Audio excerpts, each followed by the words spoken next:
my God, this show needed 22 minutes of an overrun. 22 minutes. 22 minutes of an overrun. For what exactly? What did we need 22 minutes of an overrun for? For what was basically a glorified collision. Oh my God!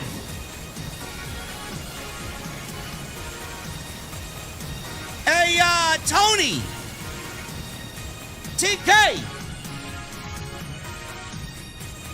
Was this your master idea, your master plan, huh?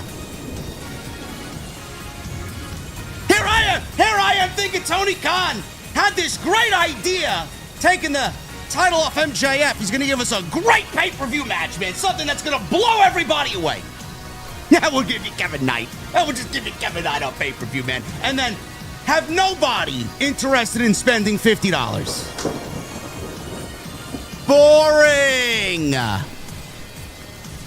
Oh. Let me see Jesse defend this one.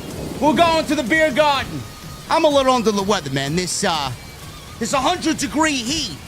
And then what apparently was a wildfire up north that I had to breathe in toxic fumes all day.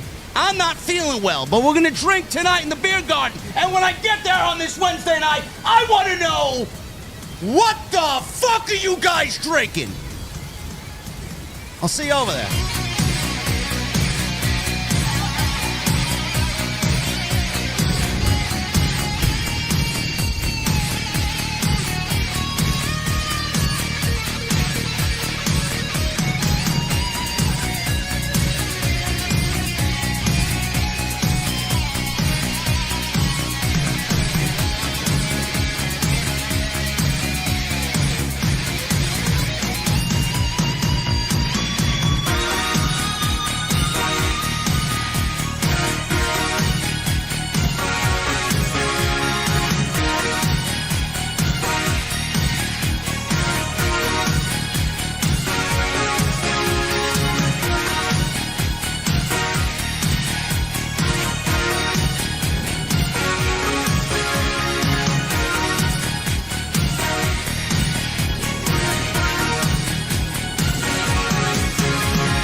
It also isn't about excuses.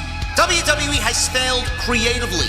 AEW has failed fundamentally. So why did Triple H lose the plot?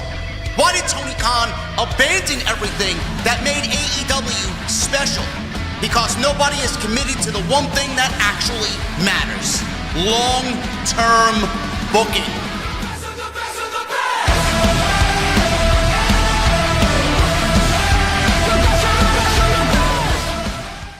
What is going on, guys? Thank you so very much for joining us right here on Off the Script. This is your AEW Dynamite post show for your July 15th, 2026. I'm your host, JD from New York, as always, coming to you live from the OTS Beer Garden. Thank you guys so very much for joining us on this Wednesday evening, wherever you may be, joined by the one and only.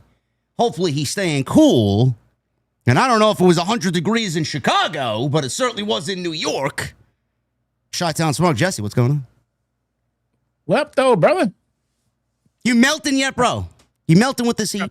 It's starting to cool off here. We had our heat a couple of days ago. It got up to about 92.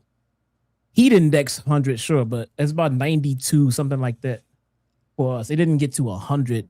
You guys got to 100 without the heat index? We got to 100 degrees today, man. I got my my little third monitor right in front of me. It read 100 today. Oh wow, that's hot. Yeah. No, we didn't. It's starting to cool off here. We're down to 89 today. We get like 80. We got like 92, 93 yesterday, but it's starting to come down around here now. We're good. Then we got the Canadian wildfires, and we are smelling it over here. I don't know if you guys are smelling it up by you, but we had a bunch of soot in the air. It was a very hazy day, smelling chemicals and burning all over the place. So I saw an article about it, but today, honestly, to be dead ass, I have not left the house today. I don't blame you. I have not left the house. I've been sitting in the air conditioning, chilling. I have not left the house today. Well, I did. I had to run to Target and do errands, and I'm like, fuck this shit. I'm going home, turning the air conditioner on, making a latte, and playing some Destiny for the afternoon. That's what I did. Never left. My wife and my daughter left. They had to go to the DMV because my firstborn just got her driver's license today. Nice. That's exciting. No, it's not, because I called my insurance company to have her added to the. Oh my God, man! You got to double up on those streams, bro. Bro, my insurance literally doubled. It doubled. I know. Full coverage with 2 cars, and my insurance doubled just by adding my daughter. I know. It's tough out here, man. I'm fuck, man. Y'all about to see me just streaming a bunch of shit that I like. Why is this dude streaming this? Because better get on that Pal World hype train, bro, and start streaming some of that. Bro, I'm about to start streaming Pokemon Go content. Whatever it takes. I'm so fucking screwed, man. Oh my God. I don't know, man. I don't know. I'm sure you'll deal with that the best you can over there, you know? Yeah. Fun times, let me tell you. Tonight's show, man, Dynamite. You know, last week we came on here, we both collectively praised what was a very good show last week. Great show. Never mind very good. Great show last week. Had a big title change, MJF, Kenny Omega. You and I got into it, went over all the variables. I'm not married to the idea, even this week, coming out of tonight's show, I'm not married to the idea of Omega and Ospreay at All In. I still very much think that they made the wrong decision. MJF should be walking in as champion. That's something that can't be undone, and clearly he will not be at the pay-per-view coming up in about a week or so. But, man, tonight's show, you know, they did 22, 23 minutes of an overrun that certainly didn't need for tonight, especially with this show. Man, this show was like 3 steps backwards from where we were last week, man. Again, you know, they have a problem following up. They had a great follow-up after Forbidden Door, and then they had this show, and then they just dropped the ball all over again, man. Last week was like AEW being what we expect them to be. This week was a company that almost I didn't even recognize coming out of last week, man. This show was, to me anyway, I don't know what you thought. I did not like this show. I didn't have fun with this show. I thought this was a very bad week for AEW. No, I'm in the same boat. I did not enjoy this show at all. It was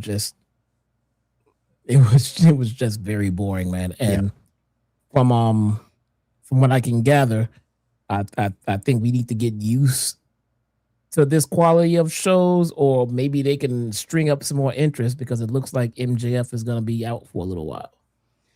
Well, he's going to be out at least through Redemption. The report today said that he is factored into all-in plans. We might have an indication based on what we saw tonight, which we'll get into, what he's doing at All In, which, again, I don't really agree with, but it's not my company. It's not my money. We just sit here and talk about it every week and let you guys know exactly what's going on. Jesse, I'll give you the ball. Start us off. What do you want to talk about? What was the biggest takeaway for you?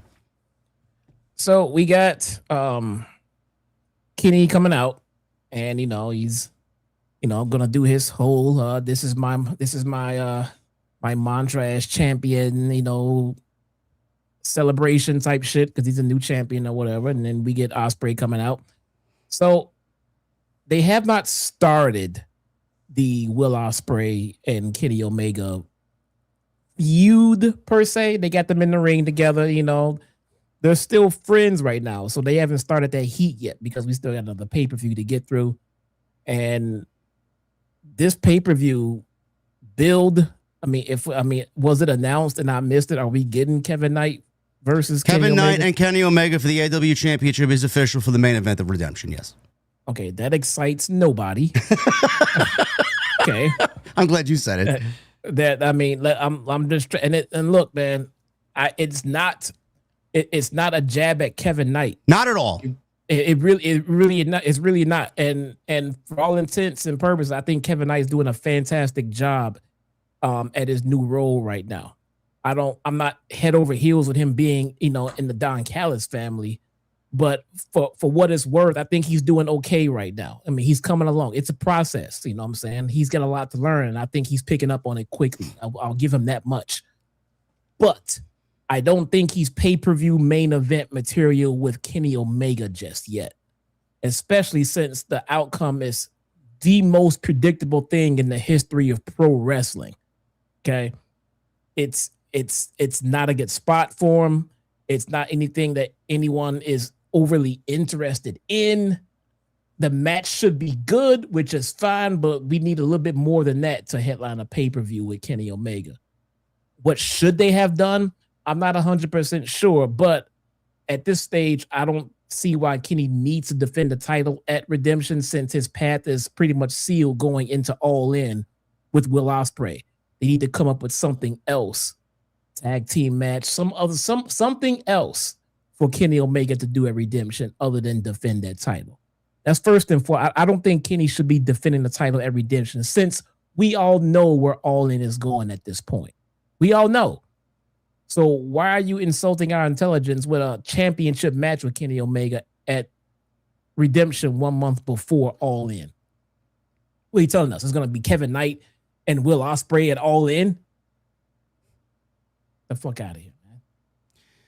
I mean, you basically uttered everything that I'm internally feeling. I'm going to word it a different way. I'm glad you said that, because this is not good television.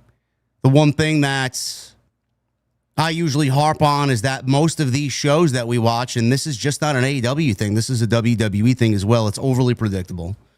You know what's going to happen before we even get the opening bell for this match. There's no way that Tony Khan or Kenny Omega or Will Ospreay or anybody involved in the handling of this match at Wembley Stadium is going to change plans now for this match. Yeah. Jesse and I got into it last week. Obviously, friendly discussion. He was bringing other variables to the table. I'm still hearing the narrative of MJF is injured. We haven't gotten a single report about him being injured. Jason and I talked about it on Tuesday Night Titans last night. I am not going to run with that narrative, because I do feel like that is a narrative that everybody is using to deflect bad creative, and I'm not going to do that. If Max is injured, I hope he gets back quickly, because the show desperately needs him. But I'm not running with that narrative, because they put him in a steel cage match at Forbidden Door. They had him wrestle Mark Briscoe. They had him wrestle Kenny Omega. If he was injured, A, he's hiding it very well. Or B, if he's injured, it's not serious enough to a point where Max is going to pull through and he's going to wrestle all the way up until Wembley and then maybe take some time off, because at that point, he would have reached the end of the finish line. So I'm not running with that narrative, though it is out there and though it is a talking point, and I don't really fault people for going with that. I don't fault Jesse for going with that, because it is certainly something that you need to bring to the discussion as a defense, for sure. But my take on all of this is I'm capping my flag and stamping my flag on that mountaintop exactly the way I said it last week. I think they made a very, very bad mistake creatively. Now, MJF and Kenny Omega took place on Dynamite, Jesse. Did you see the report that MJF convinced Tony Khan to change the match from the pay-per-view to last week's Dynamite? Did you see that report? I did not see the report, no. The report was put out by, I think, Dave. He said that MJF convinced Tony Khan to change the scheduled MJF Kenny Omega match at Redemption to Beach Break. Now, clearly they wanted to pop a rating, which they did. They did the highest rating in 2 years. I went a little further than that, and I said, what's the most valuable thing Max has outside the AEW Championship? It's the fact that he's a ratings draw. They did the second... They probably did the second highest rating all year, if I'm not mistaken, and they did the highest rating in 2 years. So I feel like with what he did there is he's proving his worth to everybody. Kenny's the champion now. Ospreay's going to be the champion after Kenny Omega. He's basically calling a bluff. He's playing chess with everybody. Let's see if you can generate a rating like I did. That's exactly why he wanted it moved. Definitely a ratings ploy. And I think that's a mistake. And Max is a company guy, but I still think that's a mistake. Tony signed off on it. Tony's the one who signs the checks. Tony is the one who signs off on all the creative. If Tony wanted to put that match on last week, then he should have damn well had a very good backup plan for the pay-per-view if you're taking MJF and Kenny Omega off the Redemption pay-per-view and doing it on Dynamite. I can't understand how he made this decision without coming up with a plan B. And if your plan B is Kevin Knight and Kenny Omega for the World Championship, A, how does that factor into the overall theme of the pay-per-view, which is redemption? Whose redemption is it? It was supposed to be Kenny's redemption. Now the name of the pay-per-view doesn't really hold any value. It doesn't hold any meaning.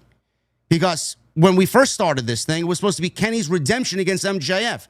Kenny's redemption back to the World Championship. Kenny's redemption going back to Wembley Stadium and main eventing the biggest show of the year.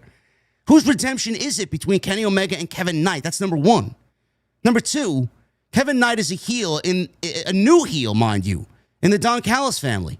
He has a TNT championship around his waist. Why isn't he defending his championship at that pay-per-view himself? Why does he earn a championship match? He wanted a championship match, and he was promoting a match with MJF. Now Kenny Omega is the champion, and Kenny Omega is paying it forward and granting Kevin Knight a championship match because MJF is not the champion anymore. How does that make any sense? Why would Kenny Omega want to do that? That's second. Number three, who thinks in AEW, who in their right minds, Jesse, thinks there that $50 is worth Kenny Omega and Kevin Knight in the main event of a pay-per-view? Like you said, Kevin Knight has no equity in the main event scene. Who wants to see him win in a very predictable match? D, number four, they ran this same angle back with Adam Page and Kyle Fletcher last summer.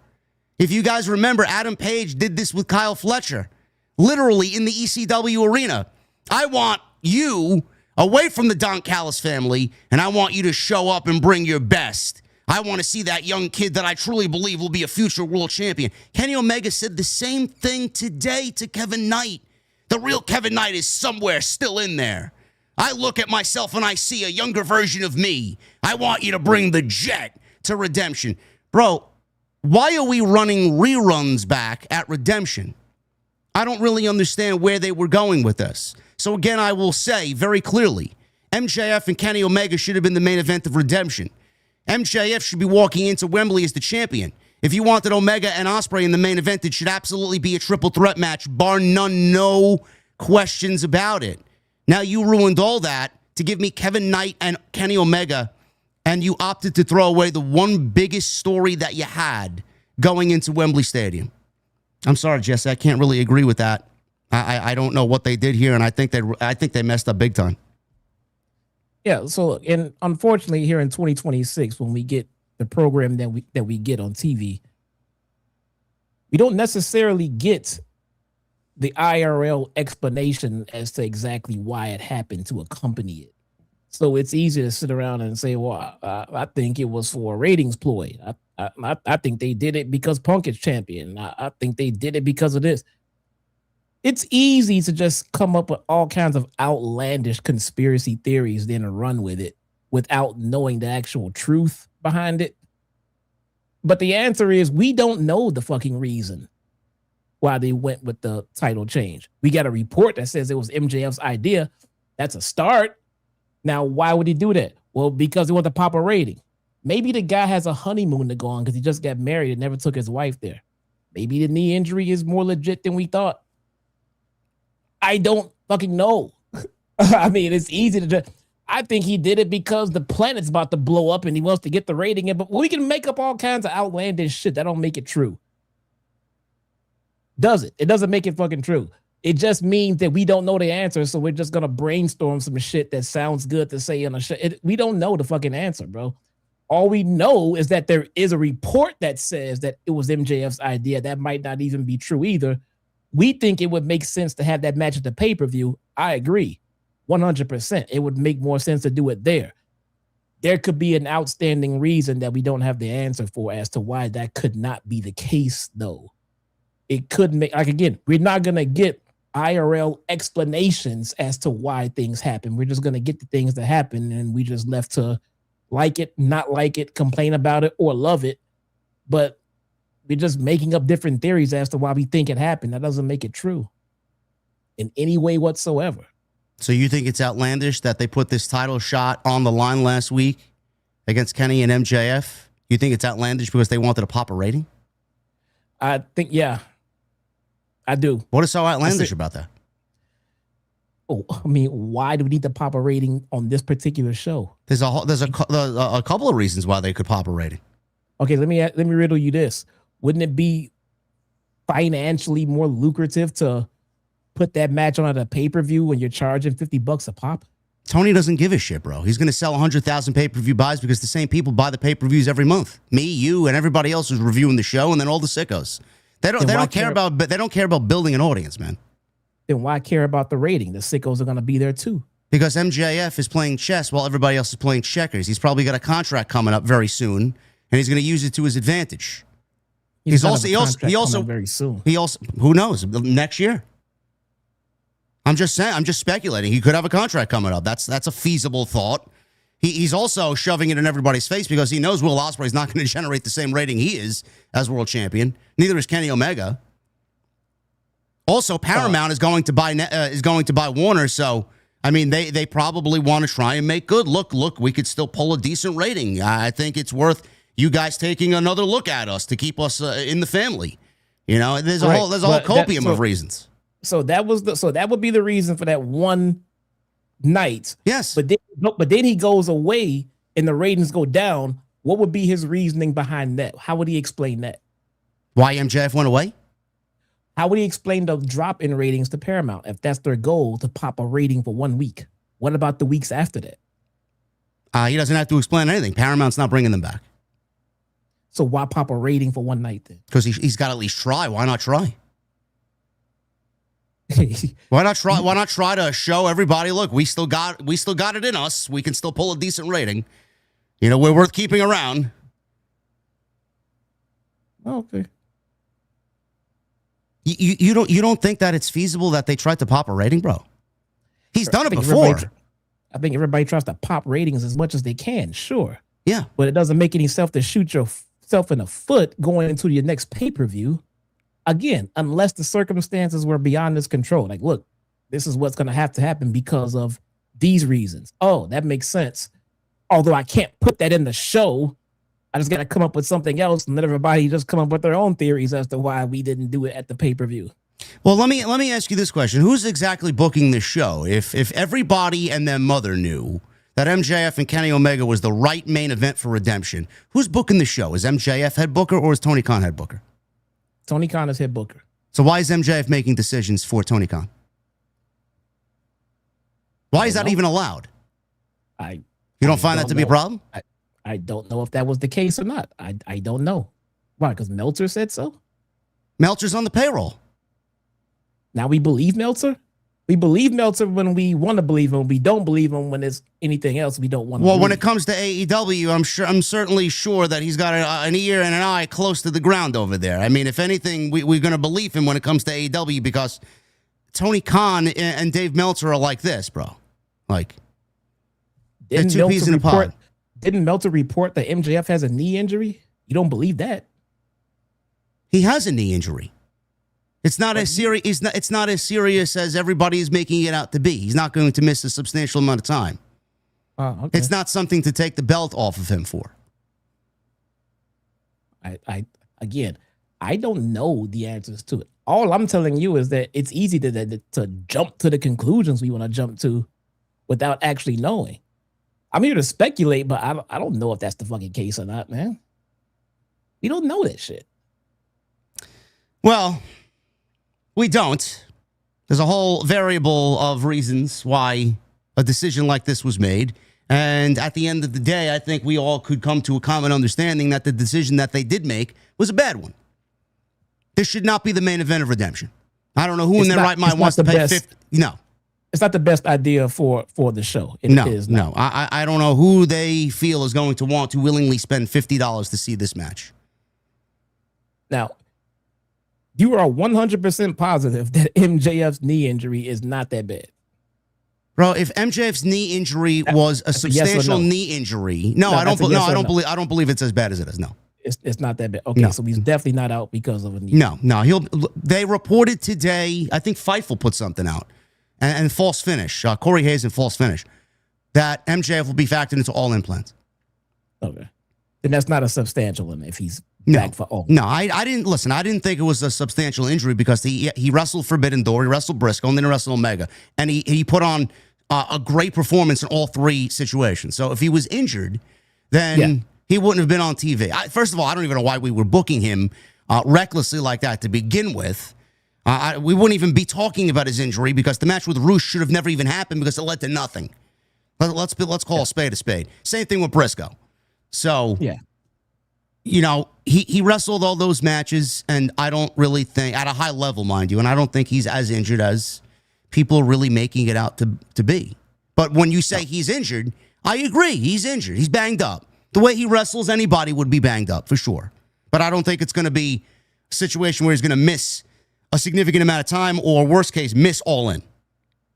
Yeah, if he's definitely going to be back for All In, then that's definitely not hurt enough to have to drop the title to do something else. Well, let me ask you this. The other thing that happened tonight is Andrade. Andrade was wrestling Jake Doyle, and he was interviewed before the match by Renee, and he pulled out a box, a jewelry box, and inside the jewelry box was MJF's Dynamite diamond ring.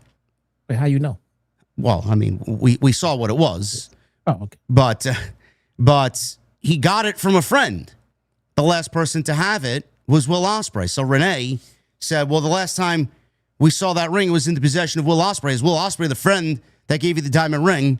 And Andrade then said, how you know? How you know? How you know? So we are to assume that MJF and the Dynamite diamond ring will have something to do with Andrade potentially going into either Grand Slam Mexico, because I think that's a great match to do there, just based on the fact that Andrade is from Mexico and MJF being the American heel going into enemy territory there. I think that would be great. Or, worst case, they do it at All In, and we get MJF and Andrade at All In. So I ask you, seeing where we were and where we should be going with MJF in the World Championship, is Andrade and the Dynamite Diamond Ring situation a suitable replacement for MJF going into All In, or are you kind of disappointed with that being a potential landing spot for MJF? No, I don't want to see MJF involved in anything other than the world title if he's going to be at All In. Anything. I can't think of anything that I can consume as MJF is more concerned about other than getting his Triple B back at All In. Now, if he's not there, then I would come back to the question of, well, why isn't he there? Maybe he actually is more injured than we thought. Maybe there's something else going on that we don't know about. I don't know. But if he's there and just wrestling somebody else, I would take that as unacceptable. No. It makes no sense. Well, I mean, I was a little bit more up on that match before he lost the championship. I would not do that at All In. I think that's kind of beneath MJF, honestly. Grand Slam is the perfect place to do that. I think we do it there, get it out of the way. I think that's the perfect setting for it. And then the question again comes up, what does MJF do going into All In, which will be a talking point for the next 6 or 7 weeks. I don't know.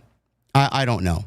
I thought that MJF would at least be on television following the loss to potentially set up a match with Will Ospreay, being that they had 2 great face-to-faces the last couple of weeks. That's not happening. We thought that MJF may coerce Will Ospreay to put his Wembley main event on the line, or at least try and get into the main event by beating Will Ospreay and make it a triple threat match, which, we talked about that last night with Jason on TNT. That was the best case scenario, even though, again, that didn't really make any sense, because if you want to do a triple threat match, why didn't you just take MJF with the championship and put him in the main event and make the triple threat match with Ospreay and Omega anyway, with him as champion? So yeah. I think the main event scene going into All In will be without MJF. I think it's pretty clear that's where they're going. I don't know. I don't know. So what I don't like is all of the MJF lost that title to Darby. Yeah. MJF got the title back. Yep. MJF lost it again. Yep.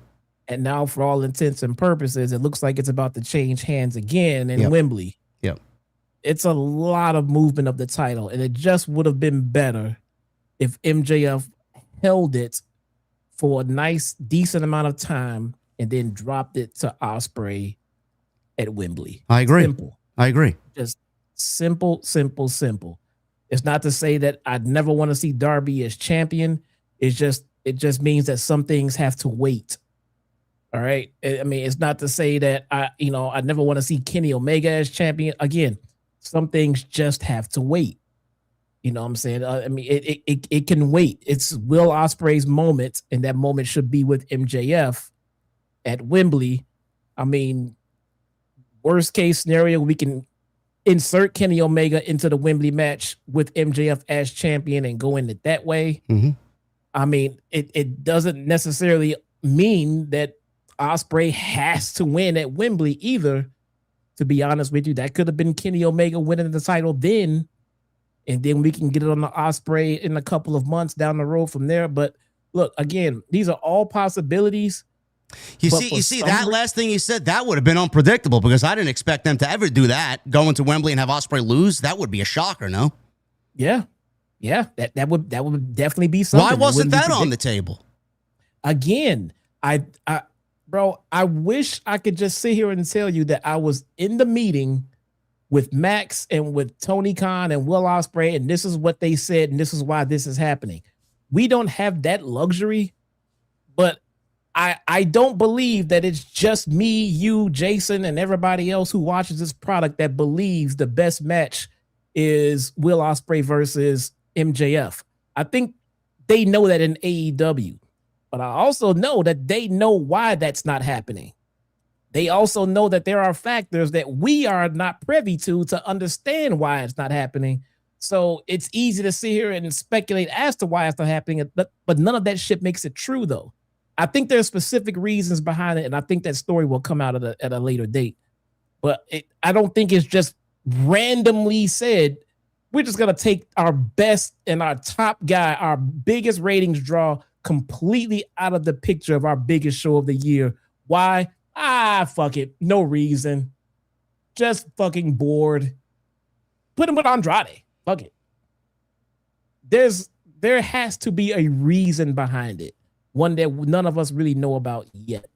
That's why I'm saying maybe injury, maybe this, maybe that. I don't fucking know. It's all a maybe, but it has to be something that's preventing us from getting that match at Wembley when we all expected it. Well, that's the way the landscape of AEW has shaped up so far going into Redemption. Redemption, the idea of Redemption started off as, oh my God, this is going to be a great bridge between Forbidden Door and Wembley Stadium. And now looking at the card, it's being pieced together very haphazardly. It's being pieced together very quickly. And none of it really is special. This is a new pay-per-view concept for AEW. They added another pay-per-view IP to the calendar, making that what? What do they got, 10 now? 10 pay-per-views? If I'm not mistaken? Probably. It's way Chat, too many. correct me if I'm wrong, 10 pay-per-views. And they should have made it special. I mean, you were in fucking Canada for crying out loud, and Kenny Omega should have been winning the championship there if you wanted to do something, or playing out a major angle with Kenny Omega and maybe getting him in the main event of Wembley via this show in Canada. I don't understand the logic. If Tony Khan, if he stopped listening to everybody else around him and just listened to the majority of people who want the best for this product, he would have realized that the main event that he should have had for Wembley was staring him in the face, and now he's opted to give me this shit main event for Redemption, which is overly predictable, that he's asking us to pay $50 for, and you bypass the biggest match you had to give me a match between Kenny Omega and Will Ospreay, which is going to be a great match. I'm not saying it's not going to be a great match, but you're doing it to appease a very small fan base. You're doing it to appease Dave Meltzer and get a 7-star rating for the Wrestling Observer. That's not the reason to book matches. Tony Khan should realize that the biggest match that he had is the one he's not doing. He's listening to Will Ospreay. He's listening to MJF. Bro, listen to you. You're the boss. You're the one with the pen. You sign the paychecks. I don't understand why we hear these stories about Tony Khan listening to everybody else and everybody else dictating to Tony what they want, and then whatever they dictate ends up happening on television. Come on, man. I don't see how this is best for the product. I really don't. I don't know. It sounds like he's communicating with his talent and then coming up with plans that involves them. Remember we used to complain that the talent was just given shit to do and they didn't bounce ideas off of them? Yeah. Well, he also came out and said that he's in the weeds, and now, being that he's taken the reins creatively 100%, that things are quote-unquote better. I don't think they're better, and I don't think he's really 100% involved. I think he's listening to too many outside voices, genuinely. I would actually genuinely love to know what the process is like. Me too. To be honest, I mean, we don't know. We really don't know. We don't know. I hear things, but I'm not sure if it's what I'm hearing. I would love to know. How you know? These are all theories. Some of them are logical. Some of them are a reach. But at the end of the day, we don't fucking know. And Get to Wab out of my chat. Get to Wab out of my chat. My name is JD. My name is not Mr. Screamer. Did I scream at all in the first 30 minutes of this show? Get him out of the chat. Where's Solid Monster? Solid Monster is having computer problems. Solid Monster will be back on Friday, hopefully. Get him out. Sorry, Jessica. That's fine.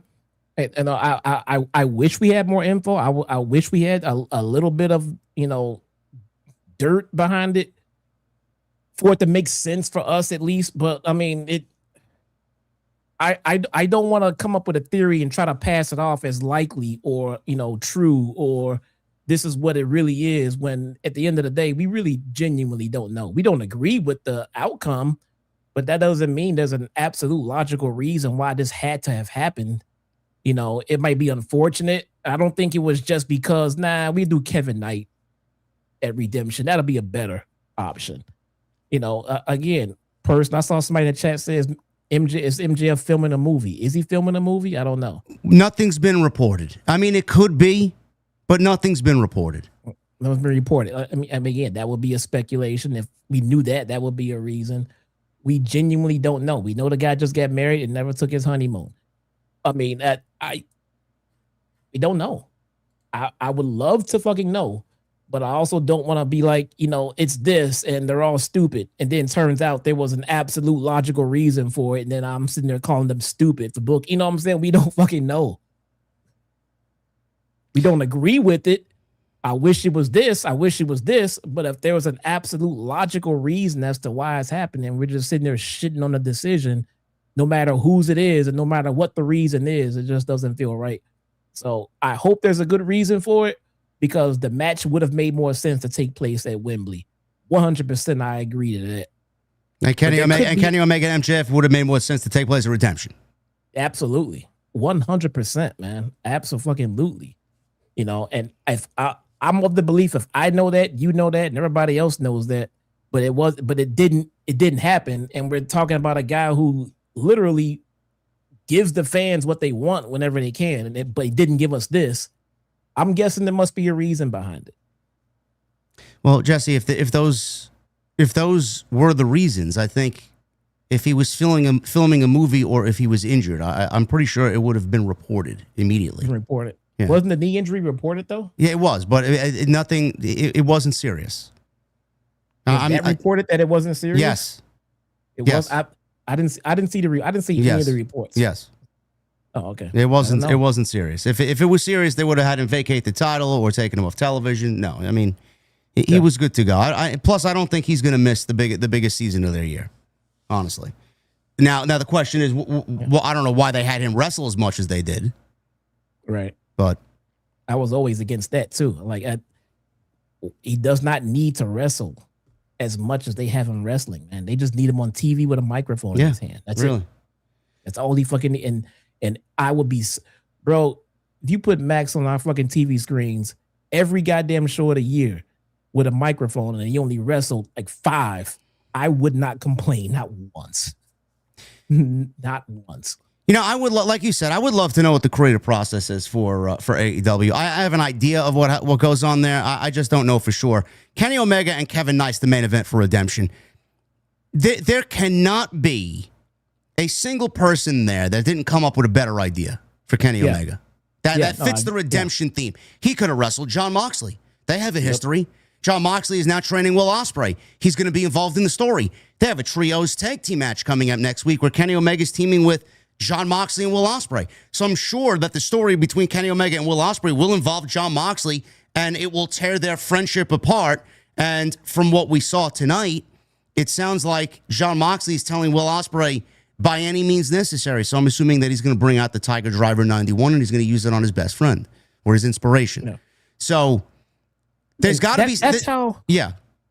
That's how far off this decision that we got is to me. Like, it's so far off. I'm just like, bro, there must be something behind this shit we don't know. Jesse, there might not be anything. It just may be just haphazard stupidity. I don't know. Maybe people aren't thinking. That's what I mean. Like, if it was something close, like if it was something like close to what we were thinking it was going to be, but then they got this instead, I would just be like, oh, this was a bad decision. They should have went with this. This is so far out in left field. I'm just like, bro, no, this could not have been the original fucking plan. There has to be something standing that we are unaware. There's no fucking way this was the original fucking plan for All In and Redemption. If there was like something changed that we are unaware. That's why I'm like, this is so far in fucking left field. There's no way. There's absolutely no fucking way. Kenny Omega and John Moxley could have been a direction, just based on where John Moxley is going to fit into this story. Kenny Omega, John Moxley would have been a mega main event. Now, I mean, the way that I look at that, sure, it's a mega main event, but does Tony really want John Moxley losing? Probably not. So that's off the table because he can't hand out losses when he needs to hand out losses. Kazuchika Okada would have been another one. That would have fit into the Redemption storyline or Redemption theme of the pay-per-view as well because Kenny Omega lost to Okada at All In last year. And that would have at least fit the theme of the show, being that this pay-per-view theme was set up for Kenny to hopefully get to Wembley. That would have worked as well. I don't know outside of that how it would have worked. Who else you would have put into that slot? Like Jesse said, and I agree with him, why does he need to defend the championship? Why can't he be in a tag team match? Why can't we have a mega tag team match at the pay-per-view that plays into a bigger story over the next 6 weeks going into Wembley Stadium? Why does he need to defend the championship? Why do we just hand out championship matches to people that don't deserve one? Which is a common theme all over the place.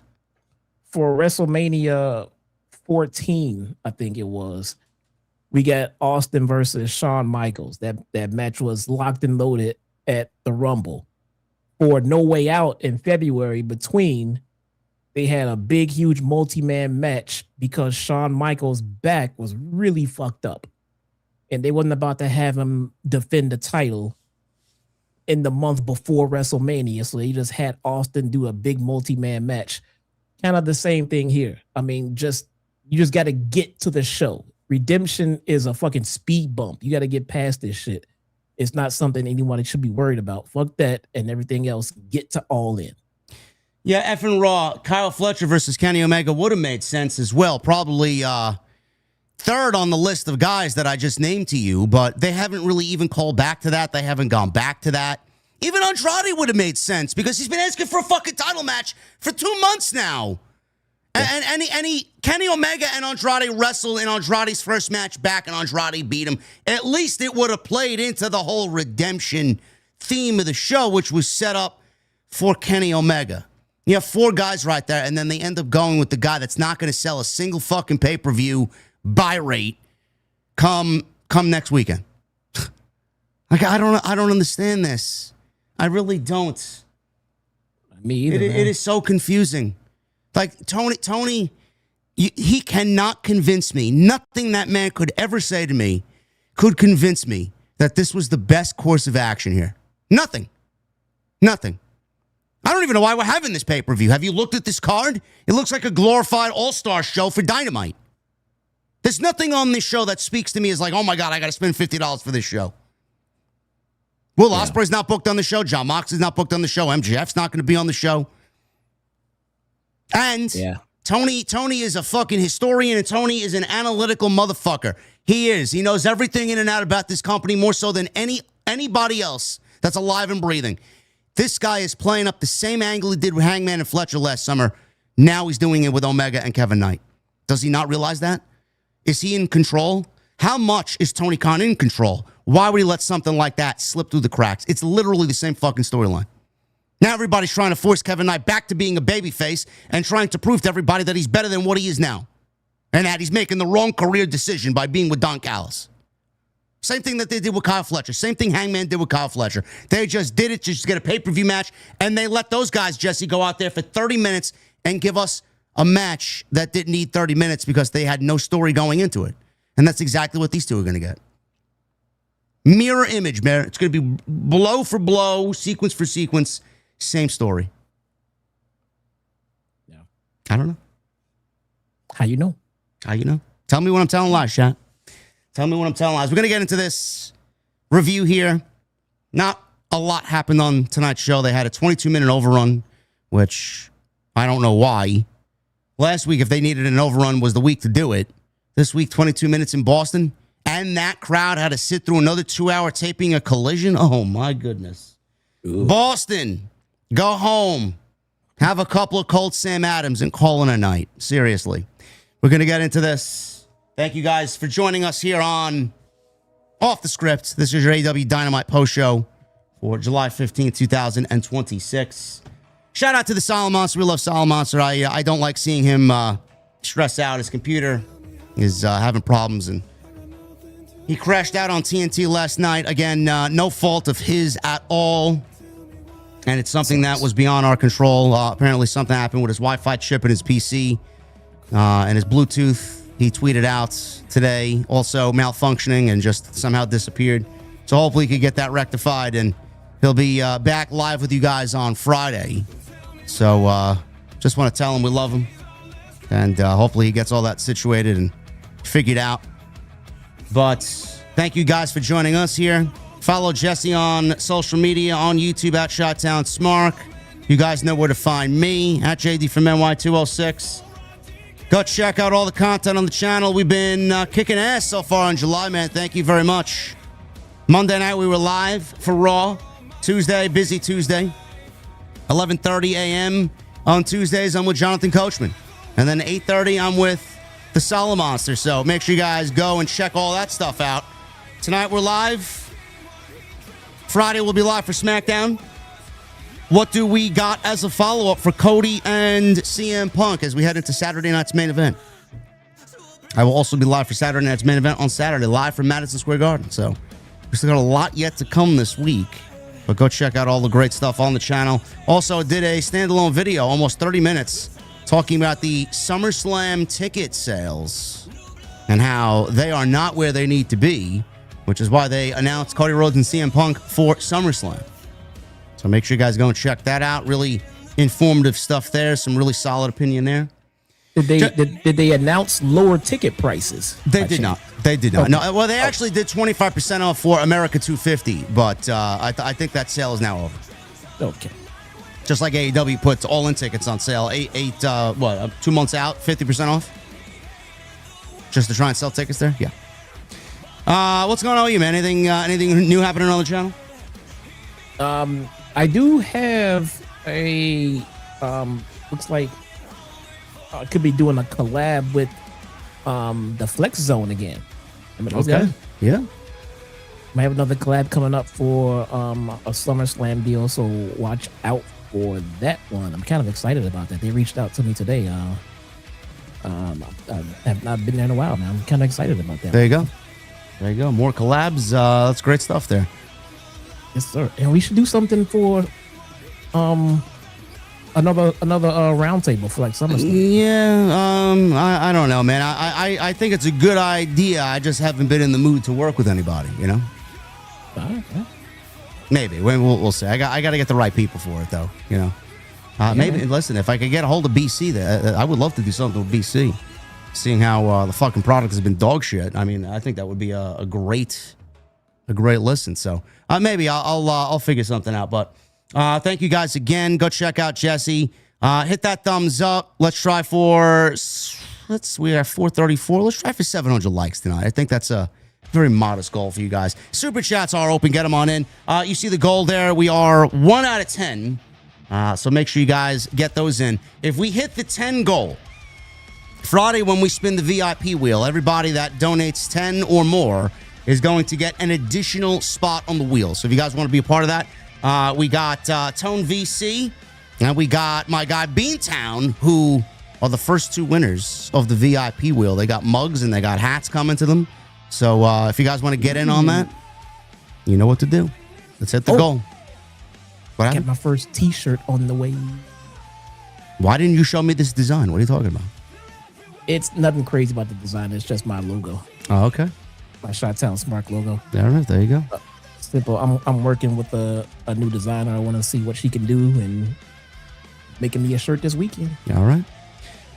And leave a comment down below. Helps us out with the YouTube algorithm. We love being in the algorithm, so let me know what you guys thought of the discussion so far and what you thought of the announcement of Kenny Omega versus Kevin Knight for the main event of AEW Redemption next Sunday.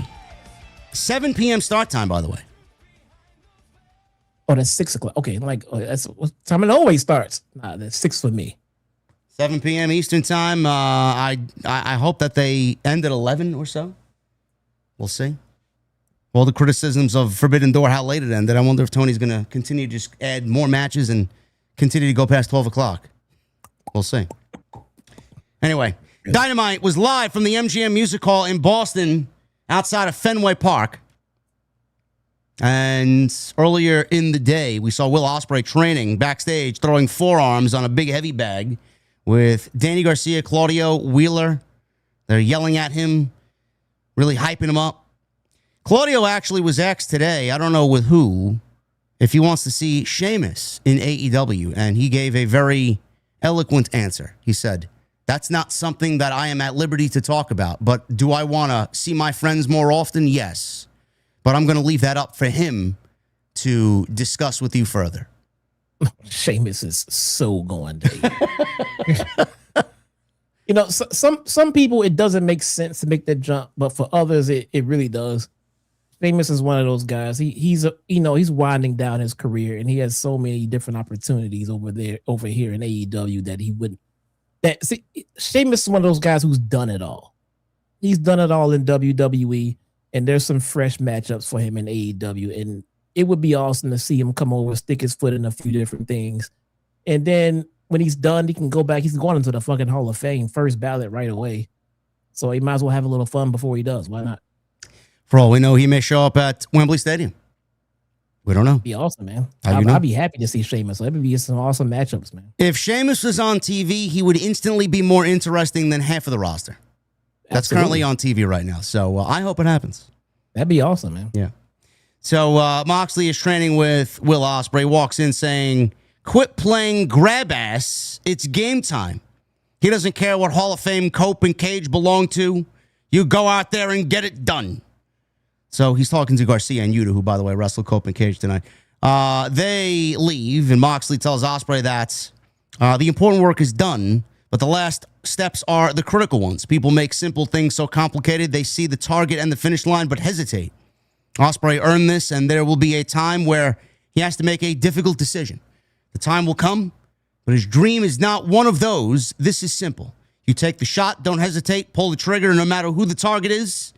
Moxley leaves, and Ospreay continues to smash the heavy bag that's in front of him. So what I'm assuming here is what I mentioned earlier, Jesse. I think when Moxley is telling Will Ospreay, don't hesitate, pull the trigger, no matter who the target is, I think that's where we see that Tiger Driver 91 come into play. And I think that's how Will Ospreay beats Kenny Omega. It could be. It could be. And it is something they've been playing up for a while now, this whole training with the Death Riders and everything like that. I think this, I know everyone's tired of the Death Riders. I know that because you've trained them to think that. So it's true.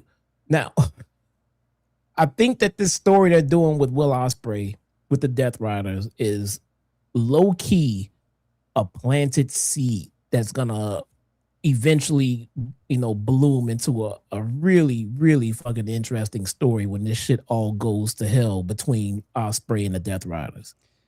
I think it's a planted seed that's gonna really, really be something good down the road.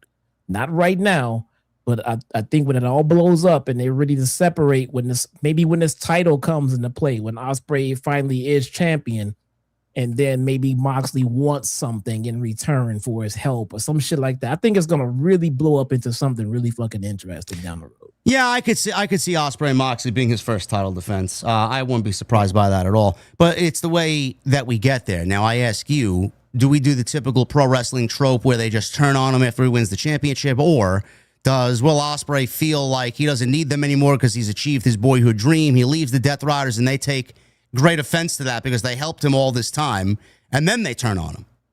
Which way do you go about it?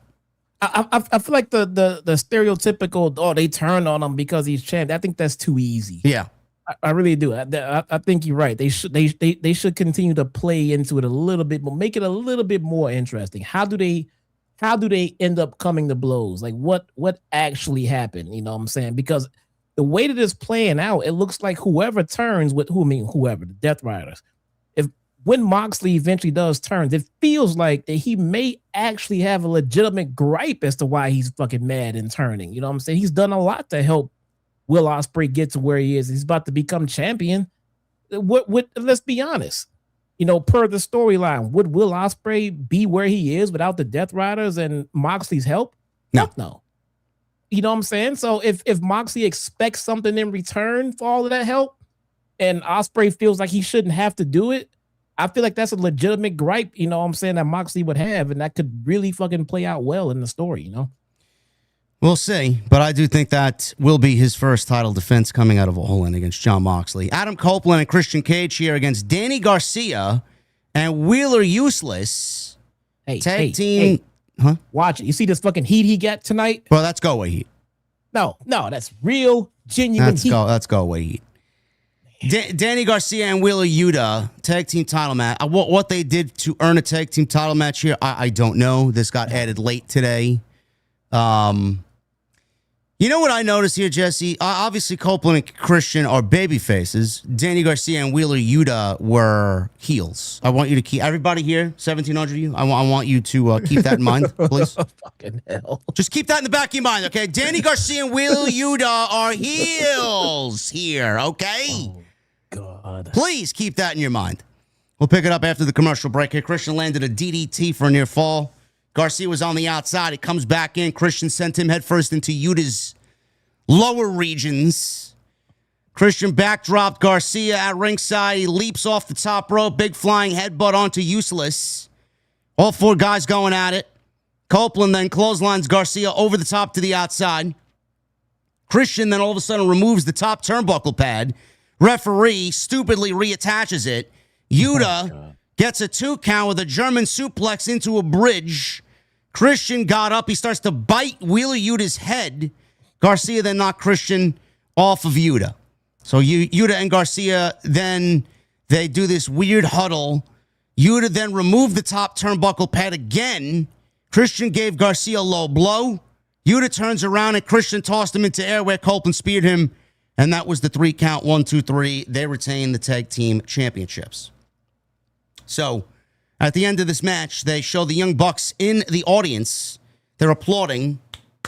Gee, I wonder what the All-In match is going to be. So they are there applauding. And the dogs, Jesse, the dogs attack Christian and Copeland afterwards. Claudio joins in on the dogs. Please keep this in mind, okay? I thought they were baby faces last week. Apparently not. So Claudio joins in on the dogs. They're attacking the baby faces in Adam Copeland and Christian Cage. The Bang Bang Gang come on out. Everybody but Jay, I was going to say Jay Lethal. He wishes. Jay White. So David Finlay, he's in there. He winds up with the shillelagh. Jay White all of a sudden appears and he yanks it out of his hands. Finlay, he bails out of the ring after Jay White kind of teases he was going to hit him with it, but he doesn't. And then Christian got in, and he has a problem with Jay White. He has a problem with Jay White. He hasn't forgotten what Jay White did last year. And he doesn't trust Jay White, which is, I guess, a nice throwback to the story that they had previously. And Jay White's back now. So Copeland had a few words with Christian. He's like, listen, calm down. He's with us. He's on our side. And Christian accepted the explanation, and he walked away with his tag team title from Jay White. So Copeland shook hands with all the Bang Bang Gang members, and that's the way the segment came to a close. I don't know, any professional thoughts here on this one? I have been in somewhat of a little bit of a paradox in pro wrestling when it comes to heels and baby faces. I just came off of this issue on Monday Night Raw where apparently Solo is a baby face. Solo Sikoa is now harboring babyface reactions, yes. And the Bloodline are heels? Well, you would think because LA Knight is on the opposing side at SummerSlam, so I guess they fit into the heel role. Yeah. You see how I'm confused with heel and baby faces in pro wrestling this week. Well, they basically are. They're the Blood Riders, bro. Just call them the Blood Riders. That's all they are. Right. Because then my chat started telling me, oh, well, because that puts Jimmy Uso in a heel role. Now, if there's anybody who's been a pure baby face, it's been Jimmy Uso. Jay's been teetering. Okay, I mean, I'll give you Jay as a heel, maybe. You know, he's been teetering. Jacob, I'll give you tweener at best for Jacob. Maybe I don't know what the fuck is. Roman is clearly a fucking baby face. You can't convince me this guy's a fucking heel. So I don't know what the heel babyface dynamic is there. And then we venture on into here, and I'm in this very same fucking boat. The Death Riders have been lost in heel babyface transition for weeks now at this point. I never know what's going on with those fucking guys. They come out to save Ospreay, but then Yuta and Garcia are heels. But then Marina Shafir is babyface 1 week, but then I'm so fucking lost. I don't know what's going on. Well, Jesse just mentioned it, so I guess I was going to save it until we got to it in the show. But they were showcased. They literally opened the show training Will Ospreay, who's the biggest babyface in the company now, going after the World Championship. Okay, then they come out. They're wrestling Cope and Christian, who are babyfaces, and they're playing the heel role. Claudio comes out to attack with the dogs on the baby faces after we just saw them training with the biggest baby face in the company. Then later in the show, Jon Moxley is out there standing side by side with Kenny Omega and Will Ospreay. Make it make sense! It's so fucking lost, man. I'm so lost. Who writes this shit? What am I watching? What am I watching? I'm watching a company that clearly is not being guided by Tony Khan, because I don't know, if he was a pro wrestling savant, then he would have a baby face and a heel and not anywhere in between here. Bro, I don't know what the fuck they are. I really don't know what they are. I don't know. I've given up. I've given up. Know. It's so confusing, bro. I don't know. I don't even know why these guys got a tag team title match. I don't know what the fuck they are. This was added late just to get these guys on the show, I guess. Another title defense. At its core, one of the easiest things to explain about pro wrestling, you know, to say like an outsider, a family member, for me, it's my son. Occasionally when I'm watching wrestling, my son will come and ask, you know, who's the good guy? Who's the bad guy, Dad? You know, it's one of the simplest things. Okay, well, that's the good guy. That's the bad guy. These guys are fighting because this guy did this and this guy did not like that. And oh, okay. And he'll sit and watch. I pray he does not come and ask me that shit during the middle of a Death Rider fucking match. Like, who's the good guy? Who's the bad guy? I don't know. Don't you watch this? Uh-huh. I don't know. Richard Haven in the chat says, bro, just enjoy and watch wrestling. You like your intelligence insulted, Richard? I'm trying to enjoy. I can't enjoy something, Richard, that I don't understand. I would like to understand. What is there to enjoy? What is there to enjoy, Richard? I'd love for you to explain to me. What is there to enjoy here? I want to know what's happening. I want to know why it's happening. Then I will enjoy it. They're blatantly insulting your intelligence. That's like the Yankees going into Yankee Stadium and being booed out of their own stadium. That's like the Mets going into Yankee Stadium and everybody cheering for the Mets and booing the Yankees. It doesn't make any sense. And what the fuck are we doing here? What are they? If you're a heel, you're a heel. If you're a babyface, you're a babyface. What's this flip-flopping back and forth week in and week out? Like, you want to help Ospreay, then you don't want to help Ospreay. You want to help the babyface, then you want to be heel against the babyface. I don't fucking know. I don't know. Yeah, I think he just said he was being sarcastic. All right. I think he was kidding. Yeah, like, 'cause that's what people would say. Oh, that's what the wrestlers would say. Just shut up and enjoy it. Bro, I'm not 8 anymore. I need you to make it make sense for me. I need to understand what I'm watching to enjoy it. You know what I'm saying? I've been watching this shit long enough, and if it makes sense, and if I'm found, I will submerge myself into your kayfabe. I will live into your stories. You just have to make it make sense for me to enjoy it. You know, it's kind of hard to just sit and, oh, this guy's a good guy. He's fighting. Oh no, he's a bad guy. Okay, he's a good guy this week. But I thought he was, and you start asking yourself these questions mid-story, and you shouldn't have to do that. That's why it makes no sense. That's why it's hard to follow. That's how people don't get over. I don't know, man. I don't know. Excalibur. He commented on Hikaru Shida attacking Harley Cameron, and then Queen Aminata making the save on Collision, Jesse. You see this excellent storytelling here? I did not watch Collision, so you guys have to. Okay. Excalibur said Shida will now defend her TBS title against Queen Aminata on Collision this Saturday. Oh, man. Then we got a clip airing of Mark Davis beating Speedball to retain the national championship. Gee, I wonder why Jesse ain't watching Collision anymore. Apparently, they plugged Andrade. If he beats Jake Doyle tonight, he'll get a shot at Davis's title. You know what they did last week? They announced Andrade needing to beat Jake Doyle to get a national title against Mark Davis. Then they booked Mark Davis against Speedball after they just announced Andrade's got to beat Jake Doyle to get to Mark Davis. They mentioned nothing about Speedball last week, so they gave this Mark Davis and Speedball match away on Collision. And again, another predictable outcome. It's like these people don't think before they actually act. Oh, he beat Speedball, right? He beat Speedball, yeah. Okay, I'm like, he'd have lost to Speedball. That would have made even less sense. No, he beat Speedball with a pile driver. Okay, all right. So we got a vignette airing of Andrade saying he's a man of destiny, and he's walking the beaches of Clearwater, Florida, and we see him, his arm around a blonde, which might be his new lady friend. I don't know. Was it Charlotte? No, it wasn't Charlotte. No. Okay. No. So we go to an interview with Andrade with Renee. He says that he will take on every Don Callis family member, take all their titles because a lot. Yeah, I mean, it's a lot of wrestling. Man. We'll be here till the end of the year. No shit. He says if he has to take all their titles, he will, because he is a man of destiny, and it's his destiny to become the AEW World Champion.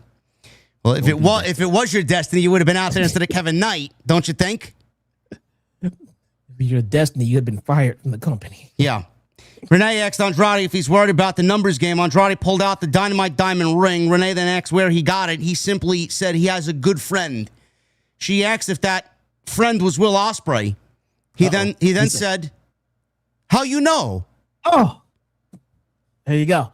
I don't think that fits there though. No, that fits there. We figured that fits there. Yes. But she asked the question, and he answered her question with a question. Yeah, but he said it in a way that would make it make sense. She asked if that friend was Will Ospreay. How you know? How'd you know that? Okay. All right. Okay. We're trying to make it make sense. He's even got a how you know t-shirt on AEW shop now in the Mexican flag colors. What? Yeah. That's, brilliant. How you know? Put it on a t-shirt. Literally, I bet someone in the back said that. Put that on that t-shirt. Yeah, of course. And you know what? It may do very well sales wise. So. Yes, for some reason this shit is over. You know what I thought? You know what I think is a great move, Jesse? Adding more guys to the demand. I think that's a great idea, right? So we got Ricochet. We got Ricochet And the GOA interrupting the conglomeration backstage, who, by the way, I'm not sure if you guys are aware, they are the Trios champions. Yes. And Jay Lethal and the Lethal Twist. This is Lee Johnson. Shout out to Lee Johnson, big shotty. And Vanilla Baby. Where'd you go, Jesse? Is your camera still there? It's fucking broken right now, man. Just go ahead. I thought we had another Solid Monster incident over here. I don't know what's going on. You're going to make me think it's me over here. So we get the Lethal Twist, and they attack the conglomeration. Ricochet promised that the Demand wouldn't attack them, but Jay Lethal's crew aren't a part of the Demand yet, Jesse. Yet, says Ricochet. And then he left. So remember, bro, when Ricochet came into the company, everybody was all excited that he's going to have a new lease on life. He's going to be a big deal here. And now we're in 2026. We're in July. We're going into All In. And he's in the Demand still. They are a dead faction. None of these guys have made each other better at all. And now we're thinking about adding Jay Lethal, who hasn't been on Dynamite since probably 2022. And we're adding Vanilla Baby and Big Shotty. Shout out to Big Shotty. To the Demand. What do you think of this fine creative move here on Dynamite? What's the name of that team again? The Lethal Twist. I gotta do the twist, bro. Do the twist. Oh. Do the twist, right? The Lethal Twist. Okay. All right.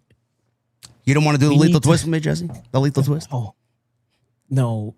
You need to get Ricochet away from these guys, not add more guys. Did you look at the dynamic of the Demand and say, something's not working here?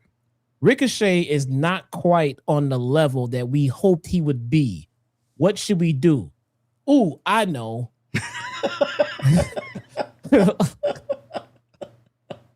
I know. Listen, man. This is the creative move. I know what we should do, man. This is in the back of Tony Khan's boardroom. Watch, this is what happened. Yeah, I know what'll be a great decision. We'll add Jay Lethal, and we'll add the Lethal Twist, Tony. I think that's a great idea. It's exactly what happened. It's exactly what happened. Somebody in the back of the room yelled out, and Tony Khan said, it's a great idea, man. Let's do it. I can't with these fucking people. They said, got it. The problem is with this faction. It needs to change. Right. We need to add more fucking people. What the fuck? They couldn't get over on their own as a threesome. Now you want to add three guys who are basically the fucking kings of catering and Ring of Honor.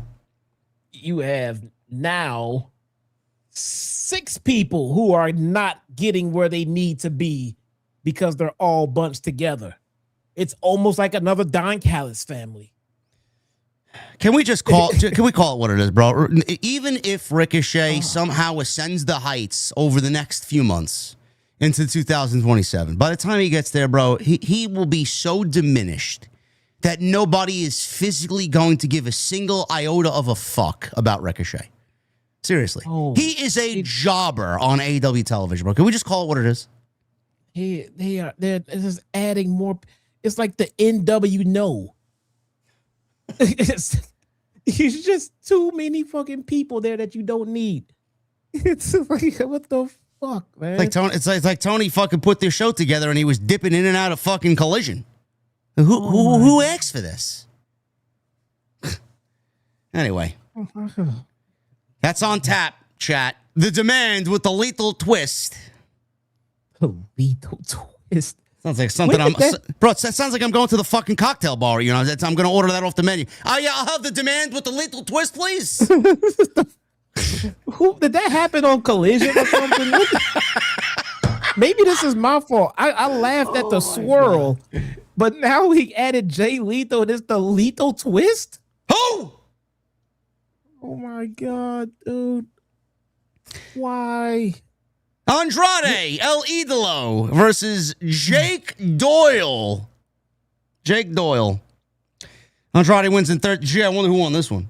Andrade wins in 13 minutes. He landed the double knees in the corner. Andrade leapt off the top rope. He knocked him out of midair, did Doyle the forearm. Scored a 2 count. Andrade make a quick comeback here. Scored a near fall with a crucifix. And then landed a spinning back elbow. Double underhook face plant. And that was basically it for the win. Or what he calls the DM, right? He did the DM. That's exactly what he did. Andrade wins in 13 minutes. Non-compete clause. The non-compete, yeah. In the beginning of this match, he took a selfie with a beautiful redhead at ringside who was very overly excited to see him. He had that shirt on that he had at Forbidden Door that said, fuck MJF, fuck Don Callis, but he had the word fuck red taped out because this is TBS and he can't really curse on TBS, so he had to censor his own shirt for the network. But afterwards, Davis came out, stared down with Andrade, who then put on the Dynamite Diamond Ring and scared Mark Davis away. They made this match official for Redemption. It will be Andrade going after the national title against Mark Davis. Should be a fine match. I just can't bring myself to physically give a shit about the national title, Jesse. No, I don't even know what these titles mean anymore. I don't. I'm not gonna lie. The national title and the what is it? What's the other one that they have? I don't even fucking know anymore. Sniper Way in the chat says, Jake, I keep getting pinned, Doyle. That's exactly what his role is, man. It's like Jason said about Austin Theory. He's just there to eat the pin. That's all he is. You know? Man. Oh my God, bro. What the fuck? Yeah, I don't know what these titles fucking mean anymore, man. The international title and then the unified title. Is this the unified title or some shit too? And the unified title is retired. Oh, okay. The unified title only comes out when the continental title and the international title are merged. Gotcha. Jesse's overly enthused about that beautiful concept there. Yeah. Titles need to mean something. You have to make them mean something. They're just a prop that you purchase otherwise. You know what I'm saying? I mean, so I don't know what these titles fucking mean anymore, bro. I really don't. I really genuinely don't. Well, the one title that should mean something is the AEW World Championship, which is up next. Kenny Omega and his celebration as new champion. Bucks come out there. They got to get their 5 minutes of fame out here on Kenny's dime. They present him with the original version of the AEW title, and the Triple B is now back in retirement or back in the warehouse. So Omega. I don't remember. Are they still EVPs? I don't remember. Didn't Ospreay and Swerve beat them last year at All In to vanquish the EVP roles for them? Right. So they're not EVPs anymore. No. But Kenny is still, right? I don't think so. Did Kenny lose his too? I think Tony Khan took away all their EVP status. IRL, in real life. For real? Yeah. Oh, okay. Yeah. I thought they were still EVPs. Yeah, I don't know. Can the EVPs go away? Yeah, I wish. Oh my God, man. Omega says it's unbelievable how many days it's been since he was champion. He can't even remember the exact number of days. I mean, you could do that if you go to Tony Khan's favorite website, cagematch.net. It's right there. Probably look it up. Just type in your name. It's right there. He says he wasn't sure if he would ever hold this title again. Fans are chanting, "You deserve it, you deserve it." He said the difference wasn't just him and his friends believing in him, but also the fans. He told the fans at All In they'll see the best version of Kenny Omega. So out comes Will Ospreay. And this went exactly how I expected it to go. This was very, very similar to what LA Knight said about Seth Rollins last week on Raw. Hey, little brother. Hey, big brother. Do you want to go get a haircut, little brother? Maybe I'll get the same haircut as you, little brother. Maybe I'll get the same beard as you, big brother. I think that sounds great, little brother. It's basically what this boiled down to. Ospreay made his way out to the ring. He asked the Bucks to speak to Omega one-on-one. He says it's great to see Omega standing there with the title. He said it's great. He believed he could be the same old Kenny and then proved it. He said he saw him get hit with the belt and he thought that was it, but then he kicked out. Ladies and gentlemen, we have the cleaner back. The best bout machine is back. Ospreay said at Wembley, it'll be two alpha males fighting to see who is the best. He told Omega he has been his hero for 10 years and he inspired him to be the best wrestler he could be. Oh man, this love fest is so nauseating already. He thanked him. He says when he thinks of AEW, he thinks of Omega. He says he only hoped to be a fraction as good of a wrestler as Omega, but he's not happy with being second. Omega says he shouldn't be. Ospreay said every week they're going to show the fans why they are in the position they're in. Let's show them that this is where the best wrestle. So, at one point he made a Dragon Ball Z reference and everybody cheered for it. I mean, if that's your thing, God bless you. I don't watch Dragon Ball Z. Kevin Knight. I have no idea. No. Kevin Knight then walked out, and this was unfortunate. He did a cut the mic gesture with his hand, and he strolled into the ring. He says he didn't mean to break up the brotherly love fest. He says he'd like to talk to Omega alone. Everybody wants Kenny alone. Yeah. Ospreay began to leave, but Omega told him to stay. Kevin Knight says he wanted to congratulate Omega face-to-face. He then says he still owed a world title shot from MJF. He said, Omega is a wrestling god, but added, what is a god to a non-believer? Omega asked him to take 2 steps back because he was getting a little too close. He then asked him if he is really asking him to fulfill a promise MJF made to him. We're not going to do that, Omega said, which, I mean, they should have kept that way, but unfortunately they did not. But what we are going to do is maybe, just maybe, I'm going to give you a shot because I'm a nice guy. He says the first time he laid eyes on him, he saw something special in Kevin Knight. He says he saw somebody who had it, the undeniable factor that only a superstar possesses. He says he looked the part, was faster than everybody else, could jump higher than anyone else, and someone who was hungry. He said then he aligned himself with Don Callis. He says he'd be a hypocrite to not acknowledge he worked with Callis and won his first AEW World title with Don Callis. But he said it was during COVID and no one was there, but no one would have been there anyway. He says his self-worth fell down the toilet. He didn't need him. And he is saying the same thing that Speedball believes and Ospreay believes. He told Kevin Knight he can have it all and do it all on his own. He says he knows that deep down inside he's not being himself. He tapped on the mic and he pointed it at his heart and said he's probably a good guy with a good heart and he knows he doesn't need Callis to beat someone like him.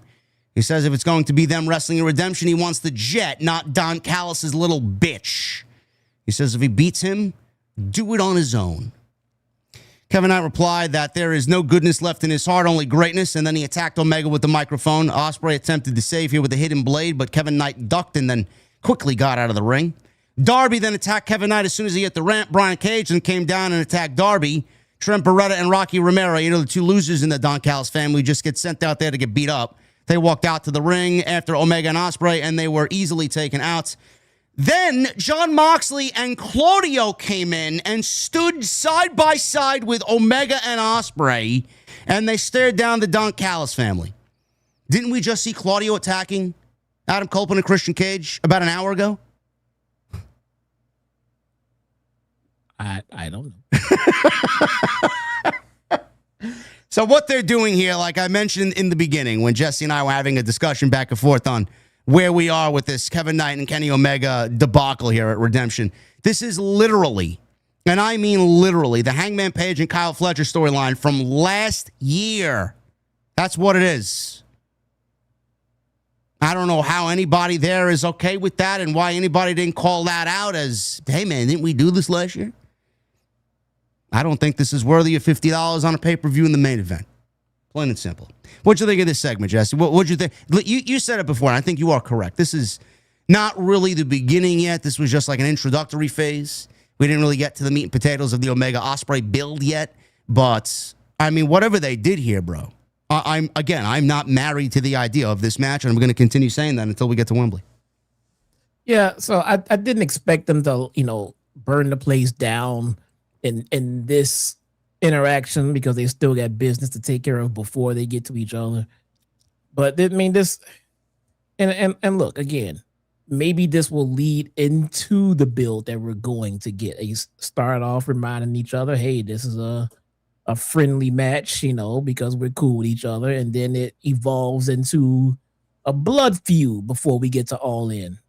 Who knows? I mean, with Will Ospreay hanging out with the Death Riders, I could see Will Ospreay kind of working heel-ish during the build, just ish, because when we get to Wembley, no matter what the fuck happens, he's gonna be a baby face regardless.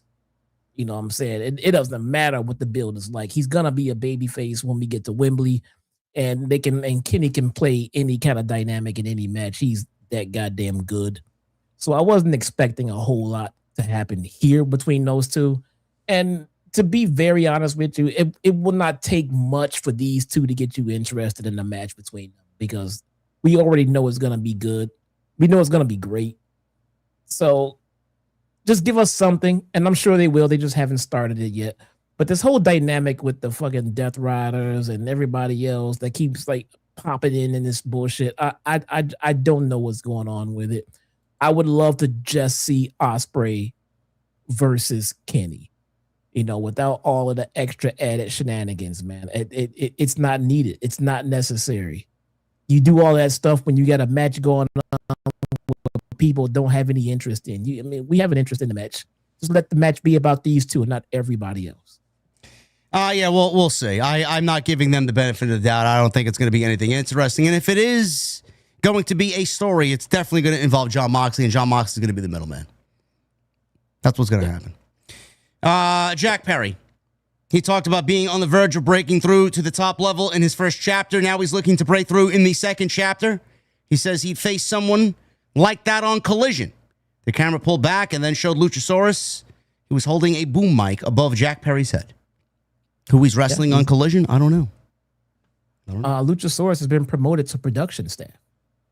Yes, he has. I think he might still be injured. I hope that he gets back soon, because I think Jack Perry's best situation is in Jurassic Express. Yeah, I agree. Speaking of tag teams, we got Brody King and Bandido against Nick Comoroto and Aaron Solo, Jesse.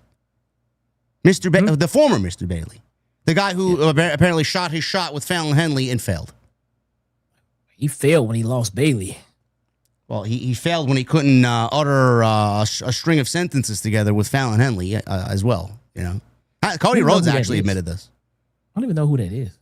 You don't know who Fallon Henley is? No. Oh, you don't watch SmackDown? No. You're missing out, bro. Clearly I am. You're not watching SmackDown with your favorite wrestler of all time over there, bro? The new WWE champion? That's more the reason to not watch SmackDown. At first, I was like, oh, it's going to 2 hours. Maybe I'll watch SmackDown. Punk is going to SmackDown. Maybe not. Cody admitted to telling this story, right? There was a story with Aaron Solo, and he tried to shoot his shot with Fallon Henley, who's in Fatal Influence with JC Jane. And his shot was, she had a bag of Arby's. I guess she had lunch from Arby's, and she had like a bag to go. And he goes up to her, and he says simply, "Arby's, huh?" And that was it. That was his shot. That was his shot with Fallon Henley. Arby's, huh? That's not a very good shot. Look, I will never talk about shaming somebody for shooting a shot. You take your fucking shot, man. Sure. I guess. Yes.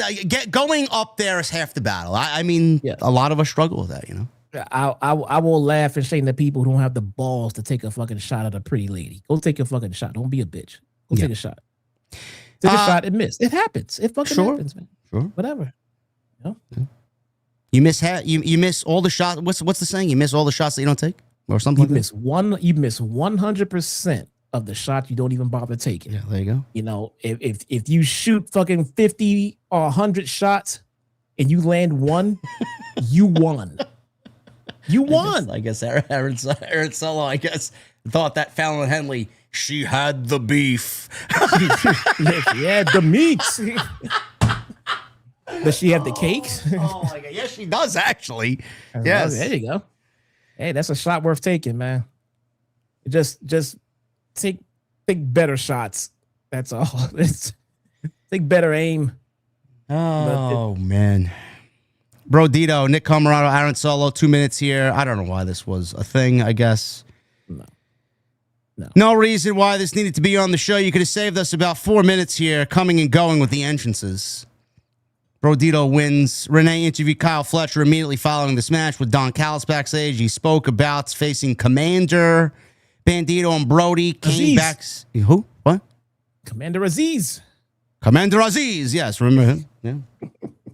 So he's facing Commander tonight with the international title on the line. Bandido and Brody King interrupted. Bandido shoved a wanted poster into Kyle Fletcher's chest. Fletcher looked confused and annoyed at it, and then he came out to the ring. So we get this match, Kyle Fletcher with Commander and the title on the line. 11 minutes here. Commander did his typical spot. This was probably the best match of the night. I mean, it's not really a difficult reason to see why. Both guys are very good. Commander walked the top rope. Fletcher knocked him off balance. Commander didn't really falter here. He landed on his feet. He had a 619, followed by a Super Destroyer for a near fall. Fletcher came back with a emphatic Michinoku driver.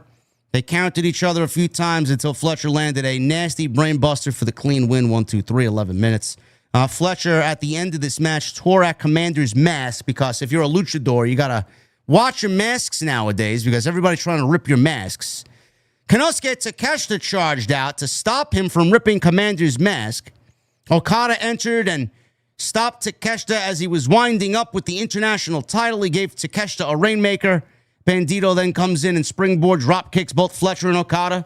Brody King then landed a running dive onto both guys at ringside. And apparently that is the way everything is leading to a match between Bandido, or at least I thought Bandido and Okada, but it's going to be Fletcher and Bandido for the international championship at Redemption. What that has to do with Redemption, I don't know. I guess this is enough to label it Redemption. So what'd you make of that match, Jesse? Bandido and Fletcher being announced. Excited about that one? No. You're Played it simply. Jesse's not enthused about Bandido and Kyle Fletcher. No, you're a big Bandido fan around here, man. I think he's good, but I also think he's just like every other luchador in the company. I mean, there's nothing does not stand out to me as well. You know what's odd? He's bouncing around from continental title to international title. He's got a title around his waist that he just doesn't want to defend.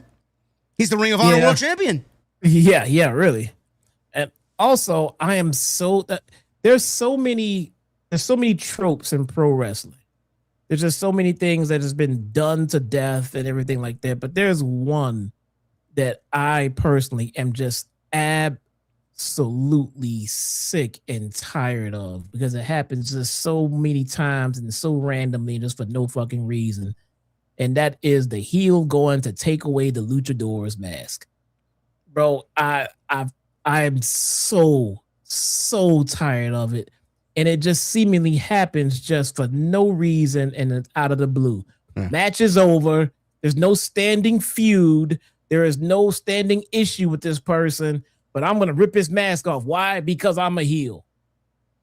That's the only reason. Why? What is the fucking purpose?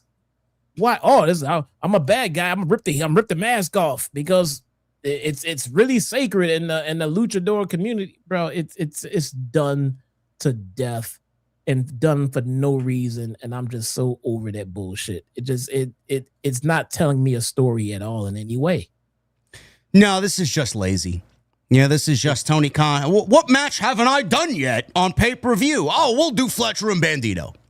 Meanwhile, the guy's holding a belt that he just doesn't defend, and clearly he doesn't give a shit about. He's going after every other championship. Is he on Ring of Honor or is he on Dynamite? Which title does he care about most? And why do you continue to plug him in championship matches when he's done nothing to earn them?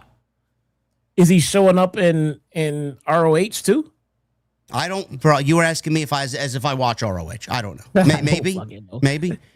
The guy lost to John Moxley at the last pay-per-view. What puts him in line for Kyle Fletcher, who just won the title last week? What puts him in line against Kyle Fletcher for the international title? Can someone level with me and explain to me the logic here? Or am I supposed to just enjoy all pro wrestling? Did you check the ranking system? Sure. They haven't been updated since 2023, but yeah, sure. Okay. Well. I gotta look at Cage Match. I gotta see what Bandido has recently done to see what he's. I have to. He's got a 9.05 rating on Cage Match. So I guess everybody over here, all the virgins on Cage Match, think he's a great graps wrestler. Let's see. Bandido. He wrestled Katsuyori Shibata on Ring of Honor on the 11th. He beat Katsuyori Shibata in 12 minutes. He beat Leon Cage at Rev Pro. He wrestled with Mystico and Mike Bailey against the Rascals on Collision on the 1st. And before that, he lost to Jon Moxley at Forbidden Door. So again, I ask, what has he done? He just won like 4 matches in a row. Bro, he beat Joe Lando. Joe Lando's huge. BZW Jackpot. He beat Leon Cage at Rev Pro live in London, and then he beats Katsuyori Shibata. Boom. World title contender. What are you talking about? Great. Okay. Boom. Fantastic. I don't know what we're doing here. And then the people want me to come on here and just like, yeah, everything's great. Everything is so great. No, it's not really. It isn't. And no one's really going to question this except for maybe 1 or 2 other people here in the community. But that's what you got us for. So Bandido's getting a shot against Kyle Fletcher. At the end of this match, like I said, like I agree with Jesse, the Lucha mask ripping is a little overdone. Ethan Page did it to Dragon Lee, and Chad Gable was doing that all through his OG Americano phase. And, Mysterio, I'm assuming, had his mask ripped at once or twice this year. It's like, bro, enough already. That's all they know how to do this year. It's the year of predictable matches, no stories, and lucha masks being pulled off. You're lucky enough. You'll be lucky enough to see the whole mask get pulled off. Bro, you get these luchadors who are supposed to be badasses. They can go out there and fight and kick ass, and you get them to a point and start taking their mask off, they instantly become damsels in distress. They need someone to come out and help. No, he's trying to take my mask. Help. The ref's trying to help. Their friends are coming to help. They are instantly damsels in fucking distress. They don't even know how to defend themselves anymore. I'm so tired of that fucking trope, man. Yeah, it's got to come to an end. So Renee's backstage with Kenny Omega as they are approached by Darby Allin, saying Kevin Knight needs to be humbled next week, and he's going to take the TNT title from him. So what should have been the Redemption match, because of what happened at the end of Double or Nothing, we're doing it on Dynamite and not at Redemption. What's the need for this pay-per-view then? Why is it called Redemption? That's what I want to know. So Omega said he can waste his time talking or he can beat it out of him. Omega says he'll leave that to Darby, and then he leaves. Jon Moxley walks in and says, Darby's right. Some people are what they are and can't pretend to be anything else, even if they try. Moxley's like the fucking, he's like the Riddler or the Joker in Batman. He just speaks in fucking soliloquies, I could see Moxley as a Joker. Renee, she's all over the place. She was here with her husband and Darby and Omega, and now she's out on the stage with the Brawling Birds. Renee was in rare form tonight. Jamie, she almost got attacked by the Lethal Twist. You see that? She almost got involved there. Yeah, man. You don't need Renee near the Lethal Twist, bro. Is that what you call extracurricular activities with Jon Moxley, the Lethal Twist? Hey, man, keep Renee safe at all times, bro. She's working hard out there, right? Oh, my God. We got the Brawling Birds out here. Jamie Hader asks Boston if they care for a couple of words from the Birds. Alex, I don't mind Jamie Hader at all, man. 2 hours of Jamie Hader, okay? I can look at her for 2 hours straight. Jamie Hader asks Boston for a couple of words. Alex Windsor said if anyone knows about drinking and fighting, it's Boston. They are crushed by the World Cup results from earlier today. Yes, Argentina beat England. So, they are not pleased with that. But fear not, these Brits with the tits won't let you down. What do you think of that new line, Jesse? Brits with the tits, huh? Like there's a Tony Storm line. Yeah, for sure. Wembley is in their sights. So close, they can taste it. They will beat the piss out of anyone to prove they're the best tag team in AEW. They said, let's go get pissed. First round is on them as they head out to the bar with Renee. There you go. It's the place to be. No shortage of them. I don't know what time they close. They close pretty early in Boston. It's like a 1 a.m. Last call, you know? Really? Yeah. It's awful. Do they have pints in Boston? This is not England. You walk into a bar and ask for a pint. Are you going to get looked at funny? Like, what the fuck you talking Bro, about? they ain't serving pints of Guinness in Boston. I mean, it's blueberry ale and it's fucking Samuel Adams. Hey, Sam Adams. Yeah, you get the Sam Adams Or over there. There you fucking go. Pabst, you know? Pabst is from there too? I don't know. I mean, I could see a lot of the fucking lowbrow in Boston drinking Pabst Blue Ribbon. Yeah. You ever have a Pabst, Jesse? No, I've never had No, you don't want to. Please stay away. Nope. That goes for you people in the chat too. Please don't waste your money. I've also never been to the redneck rave either. So. All right, Although it looks whatever that is. Although it looks kind of fun, I'm not gonna lie. You know what's fun, Jesse? The Painmaker. You happy about the Painmaker coming back? Oh my God, he's just recycling fucking old gimmicks now. Jericho's backstage in a dark room. He issues a challenge to Ciampa at Redemption. Finally, something that lives up to the Redemption pay-per-view name. Ciampa brings the pain. Jericho will bring the Painmaker. He says hell is coming for Ciampa. Then we go to Tommaso Ciampa, who's sitting in the back on a production crate and dreaming of Johnny Gargano, hoping that he wakes up one of these days. Ciampa is better than Chris Jericho. He says they'll find out at Redemption if the Painmaker is better than the Psycho Killer. Before they get there, he's got one more night in his hometown. Ciampa issues a challenge to anyone on Collision, saying he hopes Jericho is watching. Welcome to the city of champions. Welcome to the city of Ciampa. There you go. Ciampa's from Boston. Yeah, we know that now. We know that now. Darby Allin versus Brian Cage.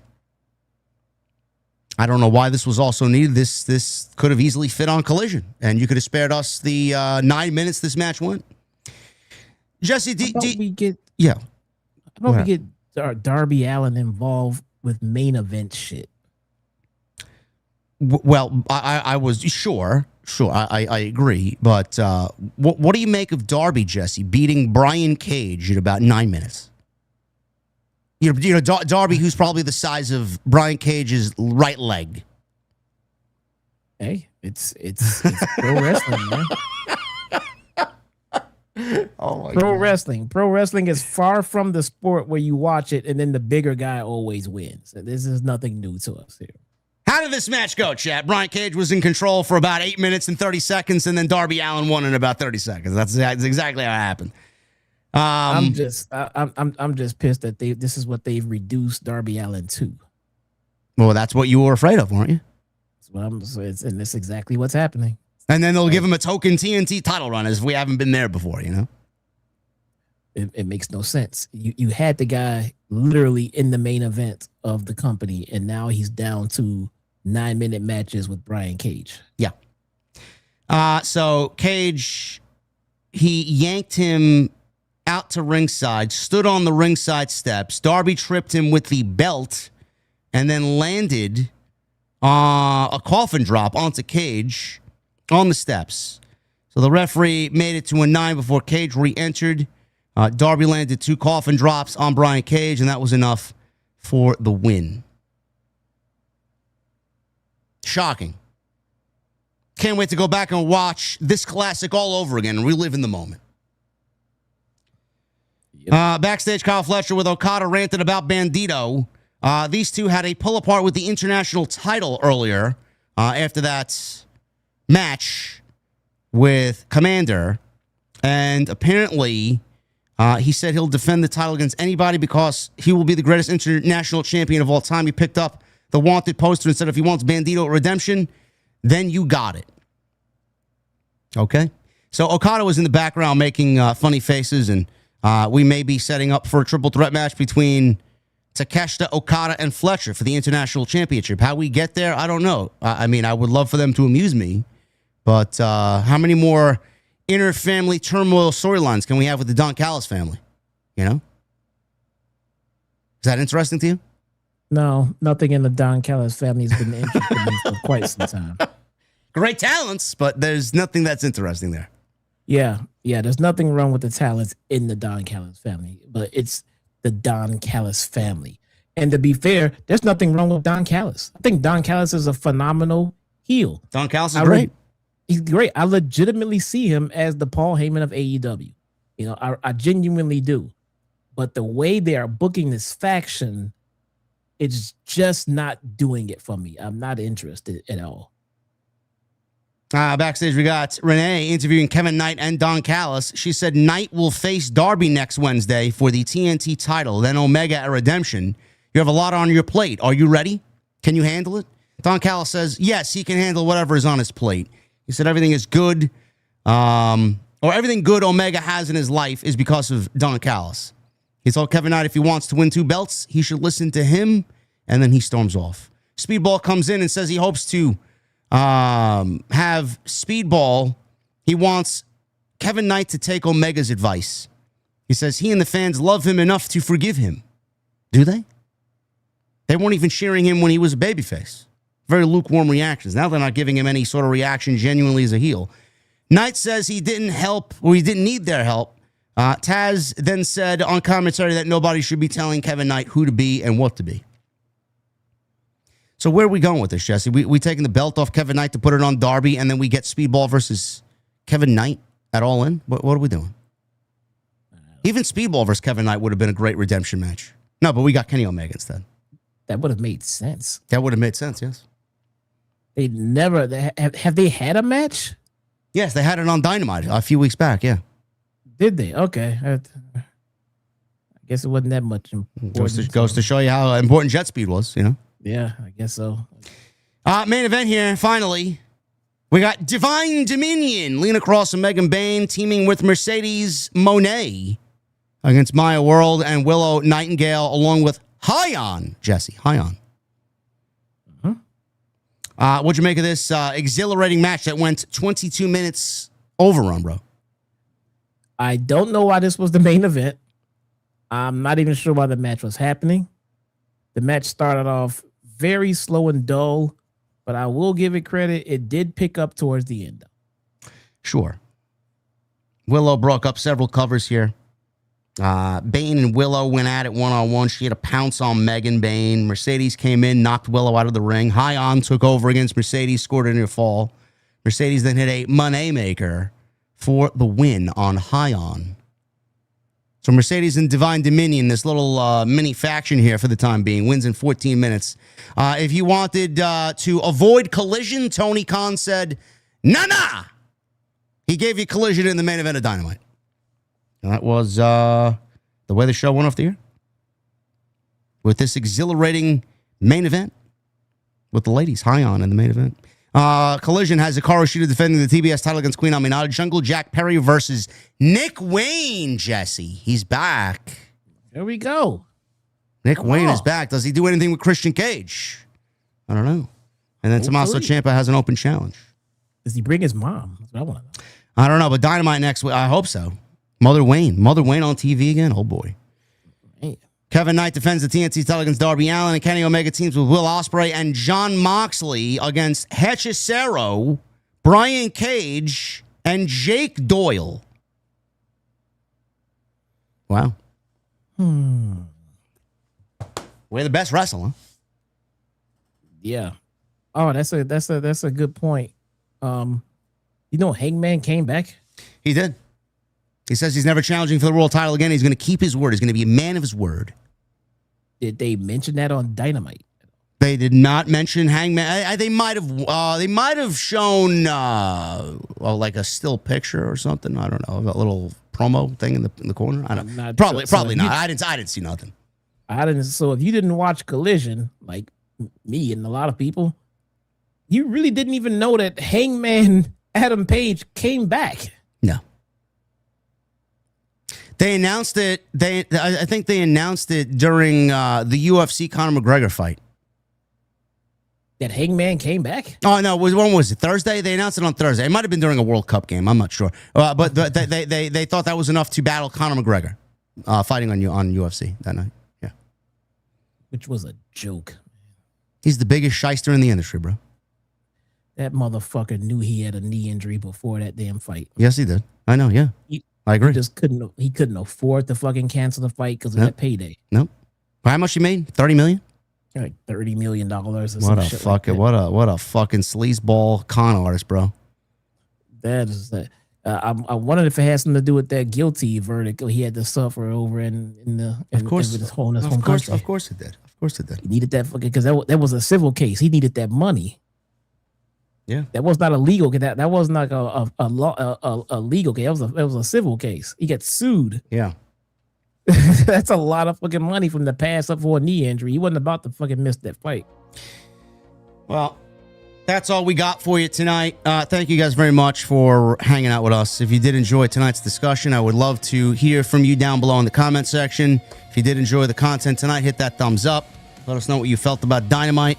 Follow us on social media at JD from NY206, at Chi-Town Smark. I am also on Twitter, TikTok, Cameo, and Patreon. The next match review series is going up tomorrow.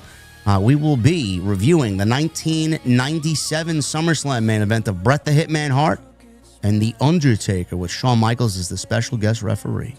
The greatest ending to a championship match in the history of pro wrestling. Love it. So that's what we'll be doing tomorrow. So sign up, patreon.com/JD from NY206. And please get those super chats in. Thumbs up. We are about 150 away from the 700 goal, so let's do that. And we got 4 minutes for the goal. We are 5 out of 10. We got 4 minutes left. If you guys want to get in and get an extra spot on the VIP wheel Friday during SmackDown, you guys got to meet the goal. We are 5 out of 10. Everybody that donates $10 or more will get a extra spot on the wheel. So you got 4 minutes to do that. 3 minutes and 30 seconds to be exact. Let's get into this and get the hell out of here. Michael Krause with a $2 super chat. JD, Jesse, OTS, join the tap room. How you know? Yeah. Thank you, Michael. I will see you over there tomorrow, brother.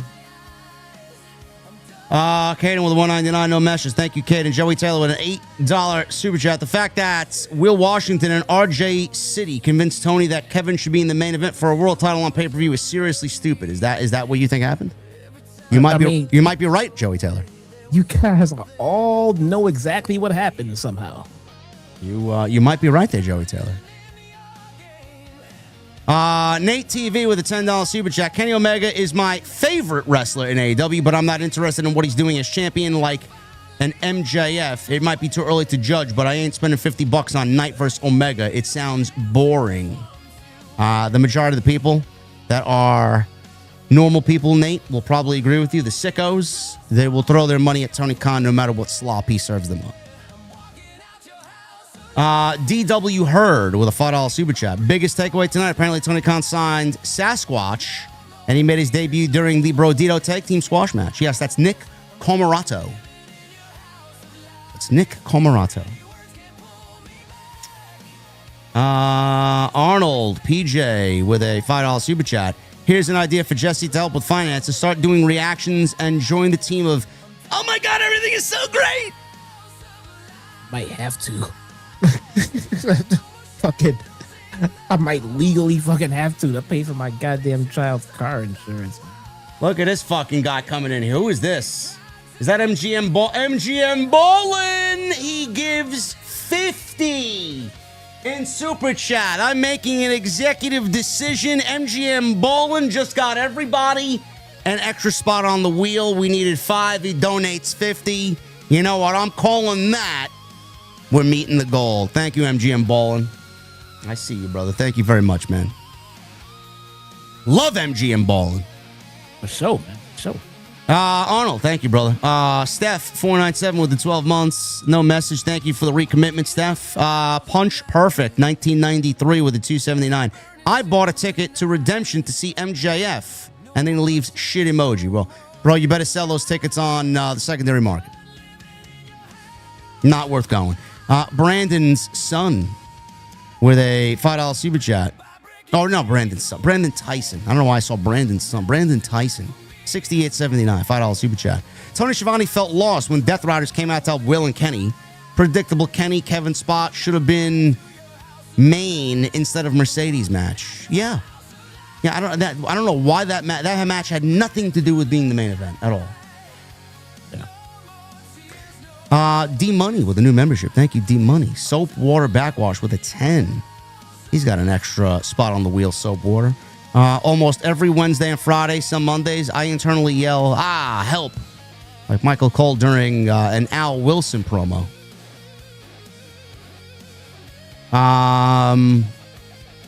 Yeah, I yell that every Wednesday, bro. I yell that every Wednesday. Shamworld with a $4.99. MJF has accomplished everything in AEW while WWE is starving for new main event players. Imagine he jumps ship to WWE and confronts Punk or Cody. I think that's the natural way of things. That's the natural life progression. WWE's next biggest star is not with the company. I've said this time and time again. Obafemi's there, sure. Braun Breaker's there, sure. But MJF is that guy. The Mother Lover gets an additional spot on the wheel. He's got 20 in Super Chat. Kevin I versus Omega at Reception. Oh my God, everything's great. Andrew Cool with a $1.99. Did you see an orange sky and smell of smoke today? I did. It was fantastic. I love waking up with a very dry throat and a sore throat, and I love having fucking mucus drip from my nose because the air quality is so fucking garbage. Yes, I love that. It's fantastic. I love waking up that way. Andrew Cool, thank you. MGM Ballin with a $9.99. MGM Ballin's got 1, 2. He gets another spot on the wheel, so he's got three spots. Actually, no, he's got 5 spots because he's got 50. And then he's got another one here that's 7 spots. MGM Ballin's got himself 7 spots on the wheel Friday. Death Riders turn more than Big Show. Yeah, but they do it just unintentionally, bro. When Vince did it with Big Show, it was intentional. They don't know what they are, the Death Riders. Street Fighter with the $2 Super Chat. Liv Morgan posted a banger on Twitter today. I saw. I'm waiting for Stephanie to return. I got a GIF ready and just kind of in the vault for when Stephanie Vaquera comes back. Cam G with a $10 Super Chat. He's got a spot on the wheel. Can someone call up the Usos? Hyon hit a beautiful spear on Mercedes. That's how it's done. Also, Redemption is looking like a cash grab. Boring. Yeah. It looks like a glorified Dynamite. Francis Lee with a $2 Super Chat. Okay, now you risk Kenny getting injured.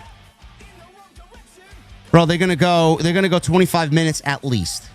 Because they need to make up for the fact that there's no story here. KMG with a 5. Dynamite was absolutely garbage tonight. Maybe the worst all year. Nah, I wouldn't say it was the worst all year. We've seen worse. We've definitely seen worse. Francis Lou. $5 Super Chat. We should be building up All In. I would have never even done a Redemption pay-per-view. That's why ticket sales are low. There's no direction for a card. Bro, I mean, all they need was MJF. Yeah, all they need was Kenny Omega and MJF. Boom, done. I agree. This pay-per-view does not need to even exist. No. It might be the first one I genuinely don't order. I might watch it through other variables. Honestly. Oh. MGM Ball with a $9.99. I'd love to get pissed with Jimmy Hader. Me too. I'm sure Jesse would love that as well. I'm a happily married man. MGM Ball with a 50. Again, thank you, brother. You killed it tonight. MGM Ball's owning the night here. Anu with a $9.99. Hi, JD. Love the podcast. Holy smokes. Dynamite is anything but Dynamite. It's not even a spark. My sister could book MJF better than Tony. I mean, holy fuck. The next AEW pay-per-view should be called Boredom. Yeah. Thank you, Anu. I agree. And then we'll end with this. We have Don Stoney, as always. Shout out to Don Stoney. Wrestling Soup. Spitball Media. And as always, RIP to Kevin Castle, says Don Stoney with a $5 super chat. Thank you, Don Stoney. Love having Don Stoney part of the OTS family. And that is all we got for you. You guys killed it tonight. I appreciate it. As good as you can do on a Wednesday night. I'm going to leave it up to this guy, man. What do you got? You got anything you want to sign off with? Anything you want to say before we get out of here? I don't think so, man. Say what? Be good to yourself. Be good to others. See you guys next week. There you go. We'll be back next Wednesday. We got that Mega Trios match with Moxley and Omega teaming up against the Don Callis family. Can't wait to see that. And then the TNT title match, Darby Allin versus Kevin Knight with the title on the line. That's probably going to be a title change, I'm assuming. We'll see. Anyway, follow me on social media at JD from NY206, Twitter, Instagram, TikTok, and Cameo. I'll be on Patreon tomorrow. Match number 2 in our SummerSlam Classic SummerSlam match review series. We're going to be reviewing Undertaker vs. Bret the Hitman Hart, 1997. Shawn Michaels, the special guest referee. Great match. Can't wait to relive that. It's going to be great. So go check that out. Sign up. There is a free tier and then other tiers, but if you guys want to sit down and discuss this match with us tomorrow, sign up for the lowest tier, which is, I believe, the open tab, and come on in, join the family. We'll be discussing that match tomorrow. So that'll be tomorrow. Friday we'll be live for SmackDown, and then Saturday we'll be live for Saturday night's main event, which right now is looking like a absolute piece of shit card. That's all I can say. But Punk and Cody are in the main event with Gunther and Sammy, so at least they will have at least 30 minutes to save the show. Until then, guys, thank you very much. Thank you for a great stream tonight, great discussion. Continue to hit that thumbs up. Leave a comment, hit that subscribe button. You all know what to do there, and I will see you right back here Friday with more on Off the Script. I'll see you guys later.